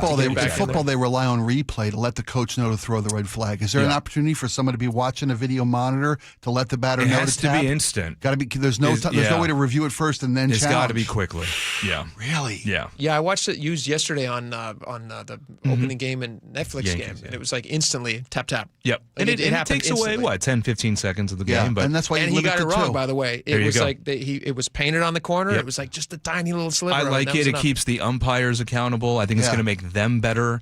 And ultimately, you want to get the call right. I mean, you saw how the WBC ended, right? On that strike? awful strike. Oh, I mean, my gosh. what a great game. And for it to end like that, it wouldn't have if you had that challenge It's a system walk. in place. So we got to get it set. We got to get down there at some point, Spike, and try to hit it as far as we can, just to see if we can. I'll hold Aaron your comes beer. with us. Yeah. No, you should try to. Okay, Of yeah. all of us, I mean, did you play baseball? I tried. Okay. Yeah. Set it on bunt. Do you think you could, with a metal bat, do you think you could hit it out? No way. It's a long way. No way. They make it look so easy. I could probably get it to the outfield. Okay. That's about That's not bad. Like beyond the dirt, like barely beyond the dirt. We played the Mariner front office once Yeah. as a radio station softball team. I saw one guy hit it out because home plate was at second base. Yeah. we Well, played from second base out, and I saw one guy, our best hitter, one guy hit it in the seats. They also don't want you ruining their beautiful infield. No. So, yeah. From second base, we could probably all, at least warning track. I don't know. We'll see. All right. Aaron, thank you so much. Yes. You're excited. Very. World Series. Here we come. Can I, a quick question for you, Spike? We didn't have time to get to what we wanted to, but that's fine. We wanted to do that. Yeah, we wanted to do that. yeah. I want to stick with sports for just a second. Sure, I we saw got that it. Sean Kemp. You guys should go listen to this interview. John Curley did it with Sean Kemp, talking about potential of Sonics coming back. Okay, yeah. Very cool. Sean Kemp, Rain Man. Rain Man's I mean, an icon. You bet. is there Seattle anybody lore. like Seattle sports who's more like history recognized than a guy like Sean Kemp? I mean, number one, he's massive. He's on Mount Rushmore. Yeah. Easily. Big dude. Him and the gloves when it comes to the Sonics. You bet. Yeah. Yeah. So he was on talking about how the game has changed a little bit. He says the game's not quite as physical. Yeah. And I mean, really, when you think about it, like when he was playing in the 90s, Yeah. it really was a different game. And I was thinking about that this morning for people who have checked out, because a lot of us locally here, because we were so burned by our lover. Yeah. Like we talked about yesterday. Yeah. It's an inside joke for you folks who haven't listened yesterday. But You we were missed so the great burned one. by this. A lot of us just said, we don't want anything to do with the NBA. Yeah. But if they come back, are you going to get back on board? Most people will. Yeah. You just came up with an interesting bit of knowledge about what that will make Seattle if we get an NBA team. Oh, if we get and when the NBA comes back, 'cause I'm a firm believer that they'll Yeah, for sure. the One Roof organizations they're ready to make their bid, their offer. Will be The Kraken ownership. Yeah, Kraken ownership. If we get the Big Four, we'll be one of only 12 markets in all of America that have all four major teams. Phenomenal. Yeah, then fold in the women's WNBA teams, Storm. Yeah. We're one of only 6 cities in the country. What's the hockey? The Torrent. Torrent. Well, you add in the Reign, Seattle's pro women's soccer, the Sounders. You rolled in the Torrent. Well, I assume we're counting the Sounders, right? Well, As no, part I'm of just that? talking about the 4, then the 6. Yeah, the Sounders. When you count in all the pro teams this city has, it's like 7, I think it is, or 8. We're the only city in America that's got professional men's soccer, professional women's soccer, professional men's hockey, professional women's hockey. We got a pro rugby team in this town called the Seawolves. We are the most represented franchise sporting city in America. That's pretty cool. Yeah. So come on back, NBA. Come on back, NBA. And Raymond says you won't even recognize it. They're a bunch of softies. Here's the other thing. All they do in is the NBA. shoot and score. I started rewatching games now. Yeah. Just to get ready for it again. You can now full on travel in the NBA. Oh, that's yes. They don't care. Traveling, double dribble, that's not even a Carrying call they the make ball. anymore. Yeah. I watched the guy take 7 steps the other night. And I was just like, what is that? Just running around with the ball. He packed it, he put it in a backpack, and he ran across the court, and then he missed a layup. It's ridiculous. All right, we got a lot more coming up. Stick around. When we come back, I want to talk about this thermostat conversation that we started an hour and a half ago. Sure, we can get there. Yeah. They're changing your thermostats remotely. Yeah. And some people think this is a good idea. Some people hate it. We'll talk about it next. Stick around. This hour is brought to you by Davis Law Group. The NBA takes its biggest step yet to bringing the Sonics back to Seattle. The NBA Board of Governors has officially greenlit a deeper look at expansion to Seattle. KIRO Newsradio's Luke Ducey has been following this. Amanda, what a huge story for the city. Speculation is that it's going to be 28-29 that season. Stay plugged into the very latest at mynorthwest.com. I'm super excited for the jobs, the restaurants. And KIRO News Radio 97.3 FM. We are on a magic carpet ride. Are you stuck staring at your W-2? Are tax refund worries holding you back? You probably have FOMO, the fear of messing up. The fix? Using TurboTax on Intuit Credit Karma. They find every credit and deduction to help you get every refund dollar you deserve, or your money back. It's time to overcome your fear of messing up and get your taxes done right. Start filing today in the Credit Karma app. On top of home and auto, Progressive protects your boat, RV, and motorcycle so you can explore the unknown. Actually, we just take the RV to the same campground every year. Well, maybe you can catch your own dinner on your boat. Oh, we can actually get pizza delivered there from this brick oven place we love. Will you at least try a new topping? Honestly, probably not. We kind of have a go-to order. Fine. Just bundle home or auto insurance with your outdoor vehicles with Progressive and stay protected when you go, I guess, where you've gone before. Progressive Casualty Insurance Company and affiliates. Not available in all states or situations. Hi, I'm Dr. Gordon Christensen, and if you're a dentist as I am, or you know a dentist, please take a moment to listen. When I became a dentist, I learned how quickly poor oral health can lead to other serious health problems. And for people without access to care, these problems can spiral very quickly. I wanted to help, but I wasn't sure how I could until I joined Dental Lifeline Network. It's a nonprofit that has helped us literally change the lives of people in our communities. DLN asks dentists to volunteer to see just one of the many patients in need in your area. It's very simple. DLN screens those in need and coordinates an initial appointment that takes place in the comfort of the dentist's own office and on their schedule. Right now, there's a wait list for patients in need in your community. I'm asking fellow dentists who will join me in seeing one patient per year. Learn more about Dental Lifeline Network at willyouseeone.org. That's willyouseeone.org. The team that gave me back my full head of hair, Advanced Hair, is once again the winner of the 425 Business of the Year.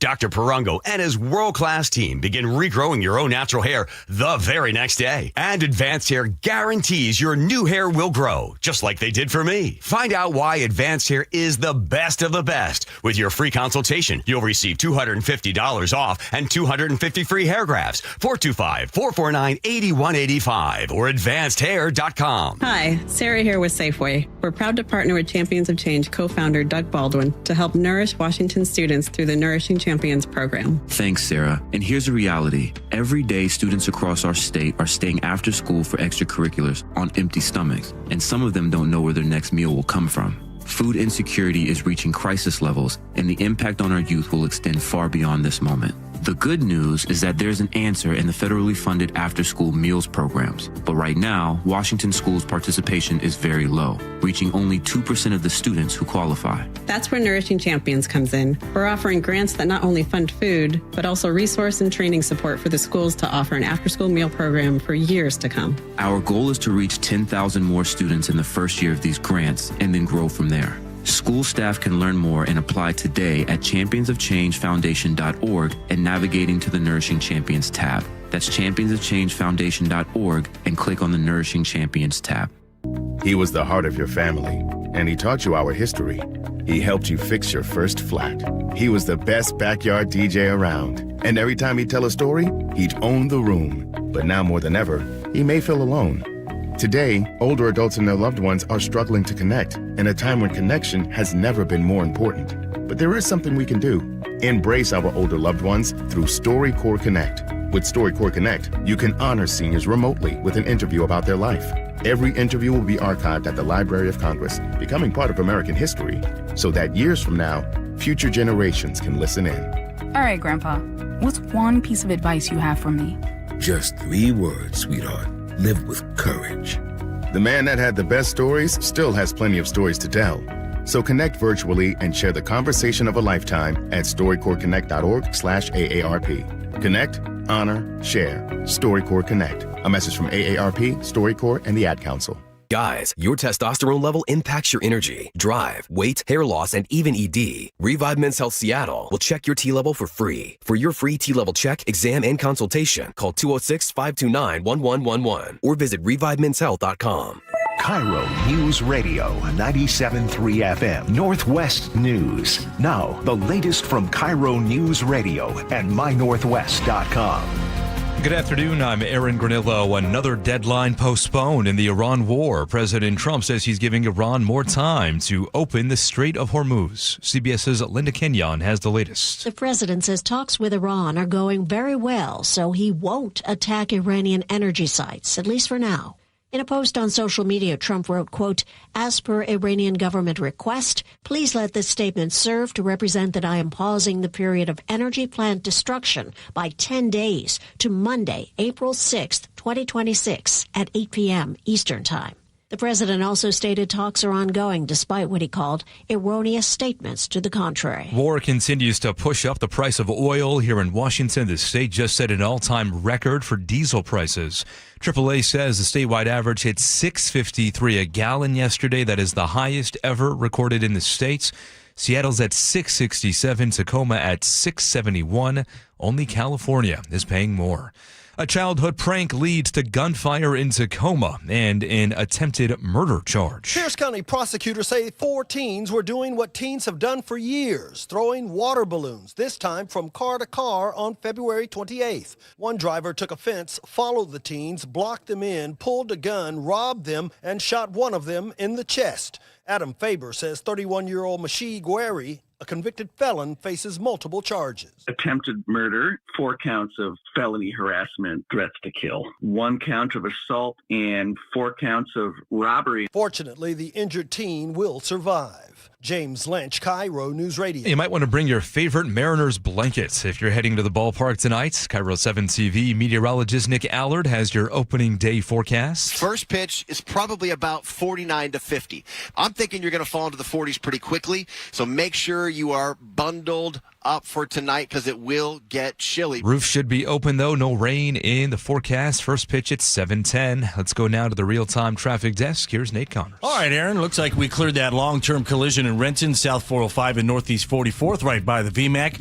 It's clearing out from the scene, working its way back into Bellevue. So right now, it remains jam-packed in Southeast 8th, down about Cold Creek Parkway before you clear out. Bellevue to Renton, we're down to 35 minutes. The northbound 405 looky-loo backup still has you slow through the Renton S-curves up to the VMAC. Renton to Bellevue's at 20 minutes. I still haven't heard or seen any blocking issues in our westbound 90 solid backup starting now at West Mercer Way into Seattle. This could very well just be fans heading to opening day early. Westbound 520, you've got your typical backup in Montlake. Bellevue to Seattle, 20 minutes on 520. It's a half hour right now on I-90. North 5 heading into Seattle, bumper to bumper from the Michigan curve to I-90, and then again from Mercer across the Ship Canal Bridge. It's going to take you a half hour to commute through downtown. And South 5, we're now bumper to bumper from 80th into downtown. 40 minutes from Linwood to Seattle. That's a 20-minute delay. KIRO News Radio real-time traffic. I'm Nate Connors. Thank you, Nate. We're seeing some sunshine for opening day. Again, the roof is open. No rain in the forecast. We'll see highs in the low 50s today. Right now, 52 in downtown Seattle. I'm Aaron Granillo, KIRO News Radio. Your best source for local news. You're listening to KIRO News Radio, Northwest News. All right, welcome back to the show. You heard there in the news break today, we're talking about weather, Spike, temperature. Sure. You got to be aware of. So bundle up. Is it Mariner souvenir hand warmer night? That would be nice. Right? What are those things called? They're not Hot Pockets. Hand That's warmers. a food. Yeah, the little, what are those things called? Oh, Hot Pockets will keep your hands warm. The little hand warmer. Yeah, you squeeze them and they... Yeah, but it's not called a Hot Pocket. No, that's a food. Hot hands. Hot Is hands? it called a hot hand? Not if you put them in your shoes. Hot feet. Hot Pockets would also work. Sure. Yep. And if you get hungry... Is it called a Hot Pocket? Hot hands. Hot hands. Okay. It's not called a Hot Pocket. I got a box in my car. That's a food. Yep. Hot Pocket? A Hot Pocket. Yeah. Yeah. Do you still eat those? No. I haven't had those in a long time. I know. But they're not as good as you remember. I mean, just I'm saying, there goes our sponsorship opportunity. I apologize. Yeah. Brought to you by Hot Pockets. I bet you they're still pretty good. Well, there are times When I would, sure you would. Of course you would. Yeah. I'll take a Hot Pocket. Yep. All right. Try them tomorrow. Right Speaking of heat, speaking of cold, what do you think about this? Washington State Utilities, different companies. You're talking about your Seattle City Lights, your PSEs, your Snohomish County PUDs, your Tacoma Powers, all the big ones. They want to be able to come into your house, walk up to your thermostat, look around and go, you guys are using too much heat. That's what they're going to do. And what they want to do is they want to turn your heat down. Right.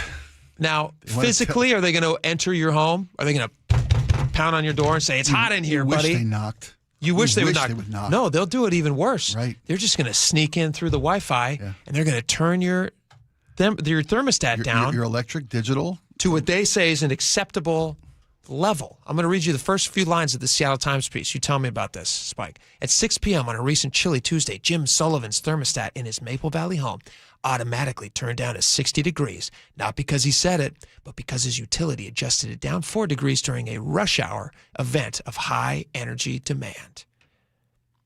What do you think about this? Remote-controlled thermostats by these electric companies. I love them. You like these? I love them.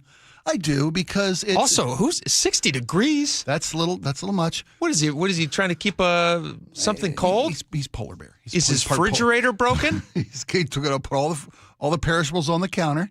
60 degrees is insane. That seems a little much for me.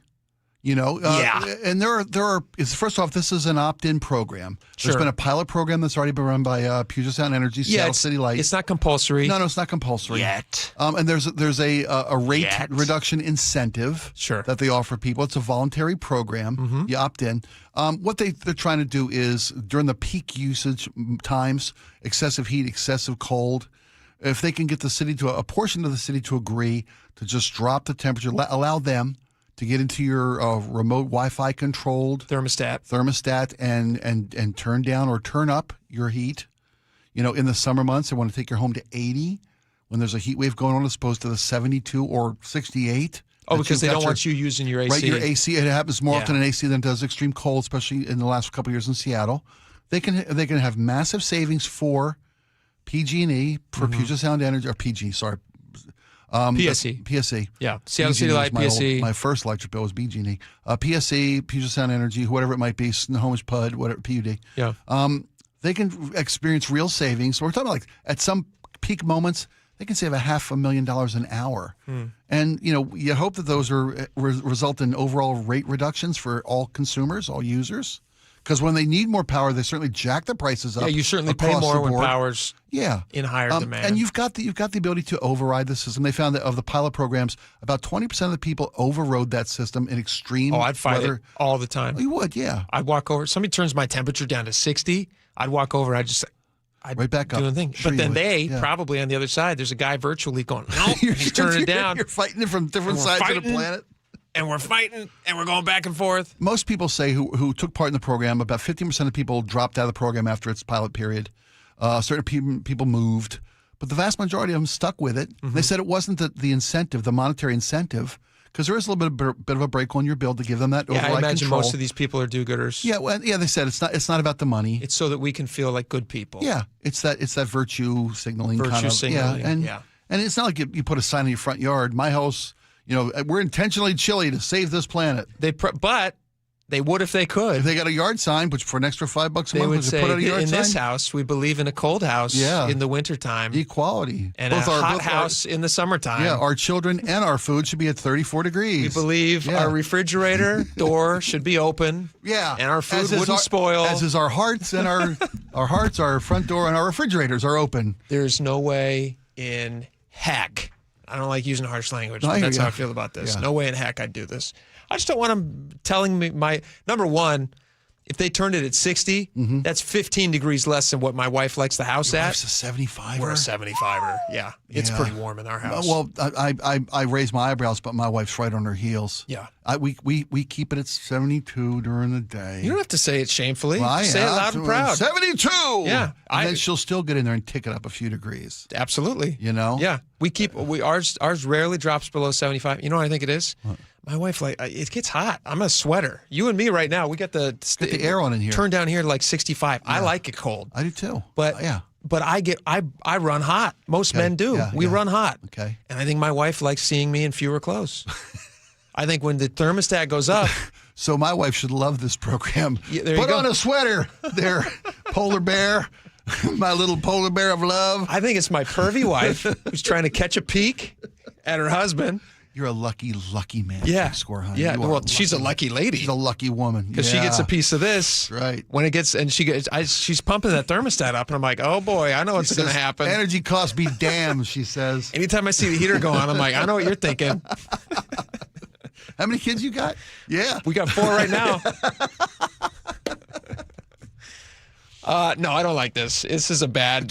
So let me ask you. This is a bad deal. Do you guys use smart house technology? Yeah. Do you control your thermostat? I control it right now. You know what? I'll mess with it right now. You can turn In fact, the heat up? it's like a Pavlov's dog thing now. So I'm going to turn my heat up. Okay. And From it's here. like subconsciously She's in gonna her start- head, she's going to go, oh hey. Hey, you know who's coming home soon? Why is it so warm in here? Hey, your daddy's coming home. That's right. Must be Saturday. Yeah, there we go. You know, we haven't employed digital, smart technology in our house. Yeah. Because my wife's just very, keep them out of our. She's with your. She's real with privacy me. buff. She doesn't want these. She doesn't want people telling her what to do and where to do it. I don't want these big governments stepping into my house telling me that I'm running my dryer too hot. Right, but nowadays. But I can do that from my phone. Sure. Well, we have a really smart dryer that can, we can turn. We never turn up past 3 of 5 heat settings. Really? Yeah, we don't need that. Sometimes I'll just run mine empty on hot. Put rocks in it. Just for fun. Just for the noise. Yeah. It's comforting. But my pet lizard likes it. I would love to. He's very relaxed by it. Get to my point. What's your point? And then he sees me come down. I'm wearing tiny shorts because it's so hot. He knows, And he goes and hides in the corner. They're not finishing dinner. He knows what's about to happen. That's why we have this little cave. Nice and warm in there. All right. What were you going to say? I would love to. I would love to be responsible enough to turn my house down to 64 at midnight. That's how it was when I was a kid. And sleep. My old man would get out there and it's like the classic. Who touched the thermostat? 100%. I was raised in that house. Same with me. Were you born in a barn? That should be. There was a pillow on my grandma's couch. So were you born in a barn? I didn't even know that the thermostat went above 62 degrees my entire childhood. Yeah. And then I got married, and I went, this one's broken. It's hot. Yeah, what's going on? What's going on? Why is this house warm? Why are you taking my shirt off? She's a lucky woman. She's a lucky lady. I'm a lucky husband. We're both very lucky. It's a good match. Good match. All right. We got a lot of stuff coming up. We got your text messages, all sorts of fun stuff coming up next. Stick around. Right back.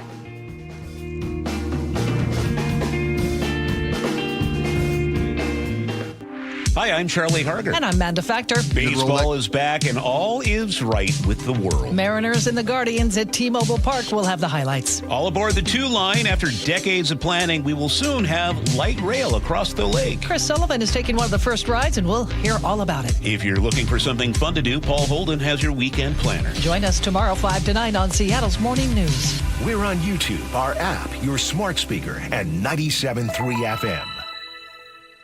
Deciding if it's time to take a look at assisted living for your loved ones or your parents, the decision can feel overwhelming. Here's what I wish someone had told me sooner. Aegis Living. Forget what you think about senior living communities. Take a look at Aegis. Luxury communities, resort-style amenities, chef-prepared meals on site, every location. The kind of care that has earned them recognition most senior living providers can only dream of. We're talking Best of Western Washington. We're talking #1 rated senior community in all of America by Seniorly. Go to ageliving.com/spike and schedule a visit today. There's no obligation. You get a special take-home gift.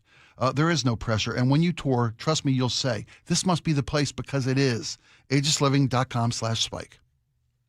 Thanks for calling CM Heating. Aren't you the company that gives away free furnaces? That's us. Buy a qualifying high-efficiency cooling system and the furnace is free. Wow. Yeah, and our home comfort advisors are tax credit and rebate specialists, so they'll handle the rebate for you. Go to CM Heating for better comfort, lower bills, and a free furnace you'll love for years. Get your free estimate for furnace replacement at cmheating.com. And remember, for furnaces, fireplaces, hot water, and total home comfort, including electrical, there's no beating CM Heating.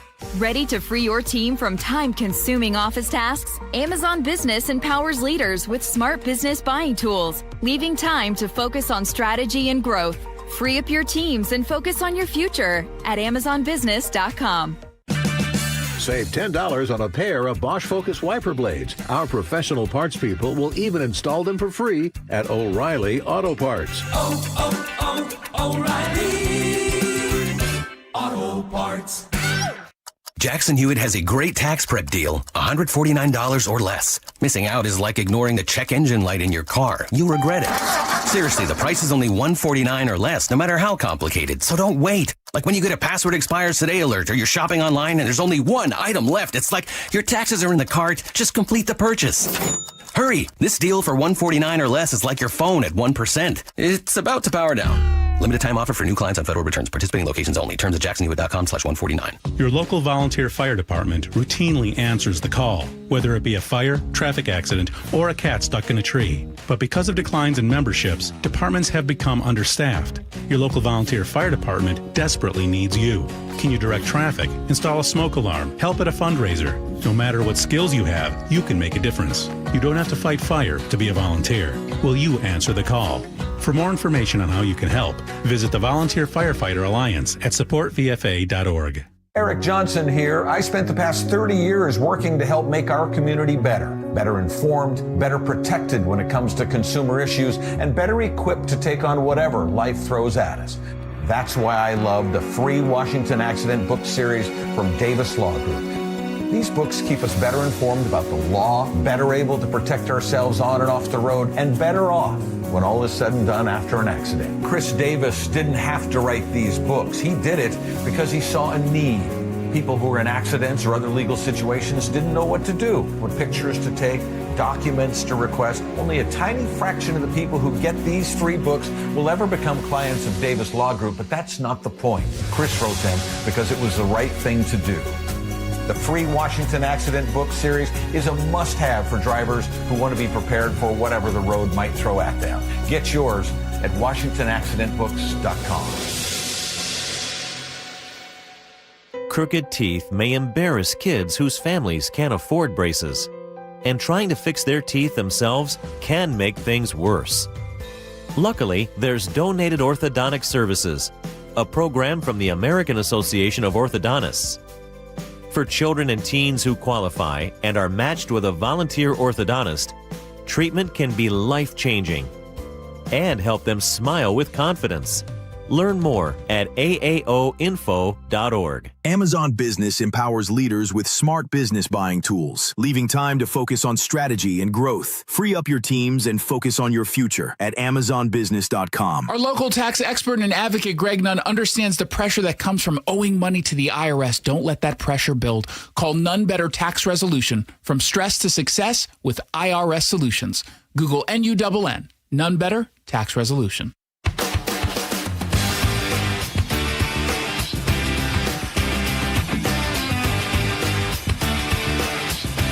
Welcome back to the show. A lot of text messages today and lots of fun stuff. Gosh, you people have opinions. Good gravy. Yeah, let's fire right off with mid-game interviews, which we talked about. 360 says, I cannot stand mid-game interviews while the players are waiting to catch a fly ball. You guys nailed it. They really don't want to do that. Absolutely. We both were saying how much we hate these. They feel awkward. They feel forced. And who's asking for these? Honestly, who's asking for them? I guess it's a generational thing that these a game's just not enough for some of these people. On your decision today to play the James Earl Jones clip from Field of Dreams. Thank you. With Kevin what's his face? It's magic. It's just magic. Ray, I am your father. Now go get me some peanuts. Go get me. Thanks, Doug in Mount Vernon. Robin says, Jake and Spike, you know how men sometimes snicker at women who get weepy watching chick flicks. Well, us women react the same way when men get emotional about sports. Yeah, that makes sense. What's the number one sports movie that you cry at? Rudy. I was going to say Rudy. Easy breezy. Same. There's no way you can not. And when do you cry? There's two big cry points in Rudy. When he's about to take the field. Okay. Right? I was born for this. Are you ready? Well, and the old man in the stands, that's my boy. I was going to say, it's when he finally, who's the wild man now? And when he makes carry him off the field. No other player in Notre Dame is... Oh, you're out of time. So I got to say this. 360 says, you brought a truth to light about baseball. No other American sport evokes such emotion, such family connection, and such long-lasting memories. Thank you. No. Thank you, baseball. Thank you, baseball. And Yeah. 360. And 360. Yeah, man, thanks. Let's see here. Gas prices in CCA. Kevin says boats burn 50 to 100 gallons per hour. High fuel prices are crushing small maritime communities because boats are canceling trips. Yeah, this economy. Boats are. Man, that's tough. Yeah. Tough. Yep. David Graham says, we all know the Climate Commitment Act is basically a money grab. Washington's not going to save the world by raising gas prices so high that people can't afford to live. Let's be real. Thank you, Dave. There you go. All right. On my wood chipper story, I did have to drive up to. I was on my way to Concrete last night, but my wife was gracious enough to call us when we got to Mount Vernon and said, hey, no need. You can turn around. I'm not interested in it anymore, which is very nice. Tina says, Jake, at least you didn't have to drive to Fargo to get it. That is true. You know what's funny? That was marked down. I had that thought when I looked at it. I mean, Fargo gave wood chippers a bad name. Right. Because when I looked at it, I zoomed in on the picture. It was on like one of these sites. Sure. And I zoomed in on the picture. I was like, you think anybody's put a leg in there or anything? Like, and I assume that they didn't because that would be horrible and illegal. It's like a lot of implications, nasty ones. Yeah. But I don't think they did. Anyway, we didn't buy it. No, we want to thank Representative Jim Walsh for coming on the show today. We look forward to having him back in the future with regard to the Save America Act and his Republican initiative to have voter registration. Yeah. Make sure it's citizen-based. 206 says, I don't like my vote being dependent on how efficiency the U.S. Post Office is. That is a problem. It is a problem. Let's see here. James in Eastlake says, if voter suppression targets individuals trying to exercise their right to vote, if this new validation method discriminates against people based on age, gender, or ethnicity, then yes, it's voter suppression. Okay. Andrew says, voting illegally has to be the crime with the lowest reward to risk ratio. Someone have to think their one vote could decide an election and personally benefit them, while risking severe punishment, in fact, even deportation, and it is extremely rare. That's an interesting way to look at it. Yeah. Risk to reward ratio. I never thought about it that way. Like, why would you so badly, if you are voting illegally, want to do that when the repercussions are quite severe? Well, I think you made a really great point during your interview. Most people who get mailed ballots because they were automatically registered when they were given a driver's license, they vote out of complete ignorance of the law. You would assume. And subject themselves to these risk rewards unintentionally. Yeah. So not allowing people to register. Little do they know, they've kind of been like, what is it? It's not catfished. What's the word I'm looking for? It's catfished, right? Is that when you think you're doing one thing, it's something else? No, when the government catches you doing something, but they kind of trick sting you operation? into doing. Not a sting. It's the thing with the thing. You get what I mean. Sharon says, for married women, your birth certificate name must match your current name, or you need extra documentation for an enhanced ID, possibly relevant for future voting. Yeah, one thing about Representative Walsh's thing, if you can use a passport or a real ID, most Americans don't have a real ID. Most Washingtonians don't have a real ID. They're still rocking around with a valid voter or a valid ID card, a valid driver's license, but that's no guarantee of proof of citizenship. The majority don't have a real ID? Nope. I thought I did. You might. I do. No, I mean, I thought they did. That's what I mean. I thought they did. Well, they only made it mandatory not to fly. Okay. They finally got rid of pushing the deadline back and made people require it to fly. Gotcha. Okay, that makes sense. Let's see here on... 253 says, why don't we put ballot boxes at all post offices? That was kind of a solution that Rep. Walsh agreed with. We need more ballot boxes. Put more ballot boxes out there. Ballot boxes should be everywhere. Yeah. And there are states that have limited the number of ballot boxes. I don't know why. What the benefit? Of them, though. We got a ton of ballot boxes. We do, yeah. So there's no problem with our state. Yeah. Scott says, my daughter was registered through Motor Voter System after renewing her driver's license last year. After about a week later, she got a letter confirming her registration. If there was an error, she had to respond. No response meant everything was correct and she could vote as a Washington resident. Oh, interesting. Yeah. Mike says, you don't already read this one, did you? He says, I once tried to hand in my ballot. Did you get that one? No, go ahead. He says, I once tried to hand my ballot to a postal worker on his route. He was not at a post office. He told me to go to a ballot box instead, literally redirected me. I don't think you're allowed to hand, maybe a letter. A mail carrier? No, maybe a letter not you a ballot. can hand, but not a ballot, because it is a different, separate thing. That's kind of what they call ballot harvesting. Yeah. When people do that, intentionally go and collect a bunch of ballots from various Like if you're voters. living in a neighborhood, Right. like you're at the end of a cul-de-sac, are you allowed to take all those votes and say, hey, I'll run them to the post office for you? I think you are. I think there is with people who live in a senior community. Yeah. Someone will gather all those ballots together and take them to one ballot box and drop them in. Interesting. I didn't know the answer to that one. All right. Thank you guys for hanging out with us today. A ton of fun. We hope you have a wonderful afternoon. You got the Mariners who are playing tonight. You got John Curley who's coming up next. And tomorrow's Friday. Tomorrow's Friday. Which I can't even believe we're already at the end of the week. Super fun. We're going to have a great show. Tune back in for that. Thank you to all of our guests. Thank you to Jonah, who has filmed and producing. And we will see you guys back here tomorrow. Bye-bye. The NBA takes its biggest step yet to bringing the Sonics back to Seattle. The NBA Board of Governors has officially greenlit a deeper look at expansion to Seattle. KIRO News Radio's Luke Ducey has been following this. Amanda, what a huge story for the city. Speculation is that it's going to be 28-29 that season. Stay plugged into the very latest at mynorthwest.com. I'm super excited for the jobs, the restaurants. And KIRO News Radio 97.3 FM. We are on a magic carpet ride. Cashback is not available on gas in New Jersey and Wisconsin. Couponing. Wow, you didn't strike me as the coupon type. Just trying to stay ahead of inflation. Gas, groceries, everything. It's all more expensive. I need to save wherever I can. Have you tried Upside yet? Upside? What's that? It's a free app that I use that pays cash back for every gallon of gas I buy. You've got to buy gas to get around anyway. Might as well get paid for it. Come on, does that really add up to anything? I've already made around $200. The extra cash helped pay down my bills, and I even had a little extra left to treat myself. And the Upside app is free? Totally free, and the cash back is real. You can transfer the cash right to your bank account. I'm downloading Upside right now. Download the free Upside app now to earn cash back every time you buy gas. Use promo code ENJOY to get an extra 25 cents per gallon on your first tank. You can cash out anytime right to your bank, to PayPal, or a gift card for Amazon and other brands. Just download the free Upside app and use promo code ENJOY for a 25 cents per gallon bonus on your first tank. That's code ENJOY for a 25 cents per gallon bonus. How does your roof look after this winter? Justin Shirley, CEO of State Roofing and Exteriors. Spring into action today. Save $3,000 on a new roof, siding, deck, or windows. Call 866-ROOF-ROOF or visit stateroofing.com. Do you ever lose your balance or feel dizzy for no apparent reason? Do you hear ringing in your ears or have migraines? These are all signs you could have a problem with your inner ear or vestibular system. To learn more, call the Vestibular Disorders Helpline at 800-837-8428. That's 800-837-8428. Sponsored by the Vestibular Disorders Association. I was in the middle of the Atlantic Ocean when it happened. There was a sudden jolt and our submarine crashed on the seafloor. We were in total darkness.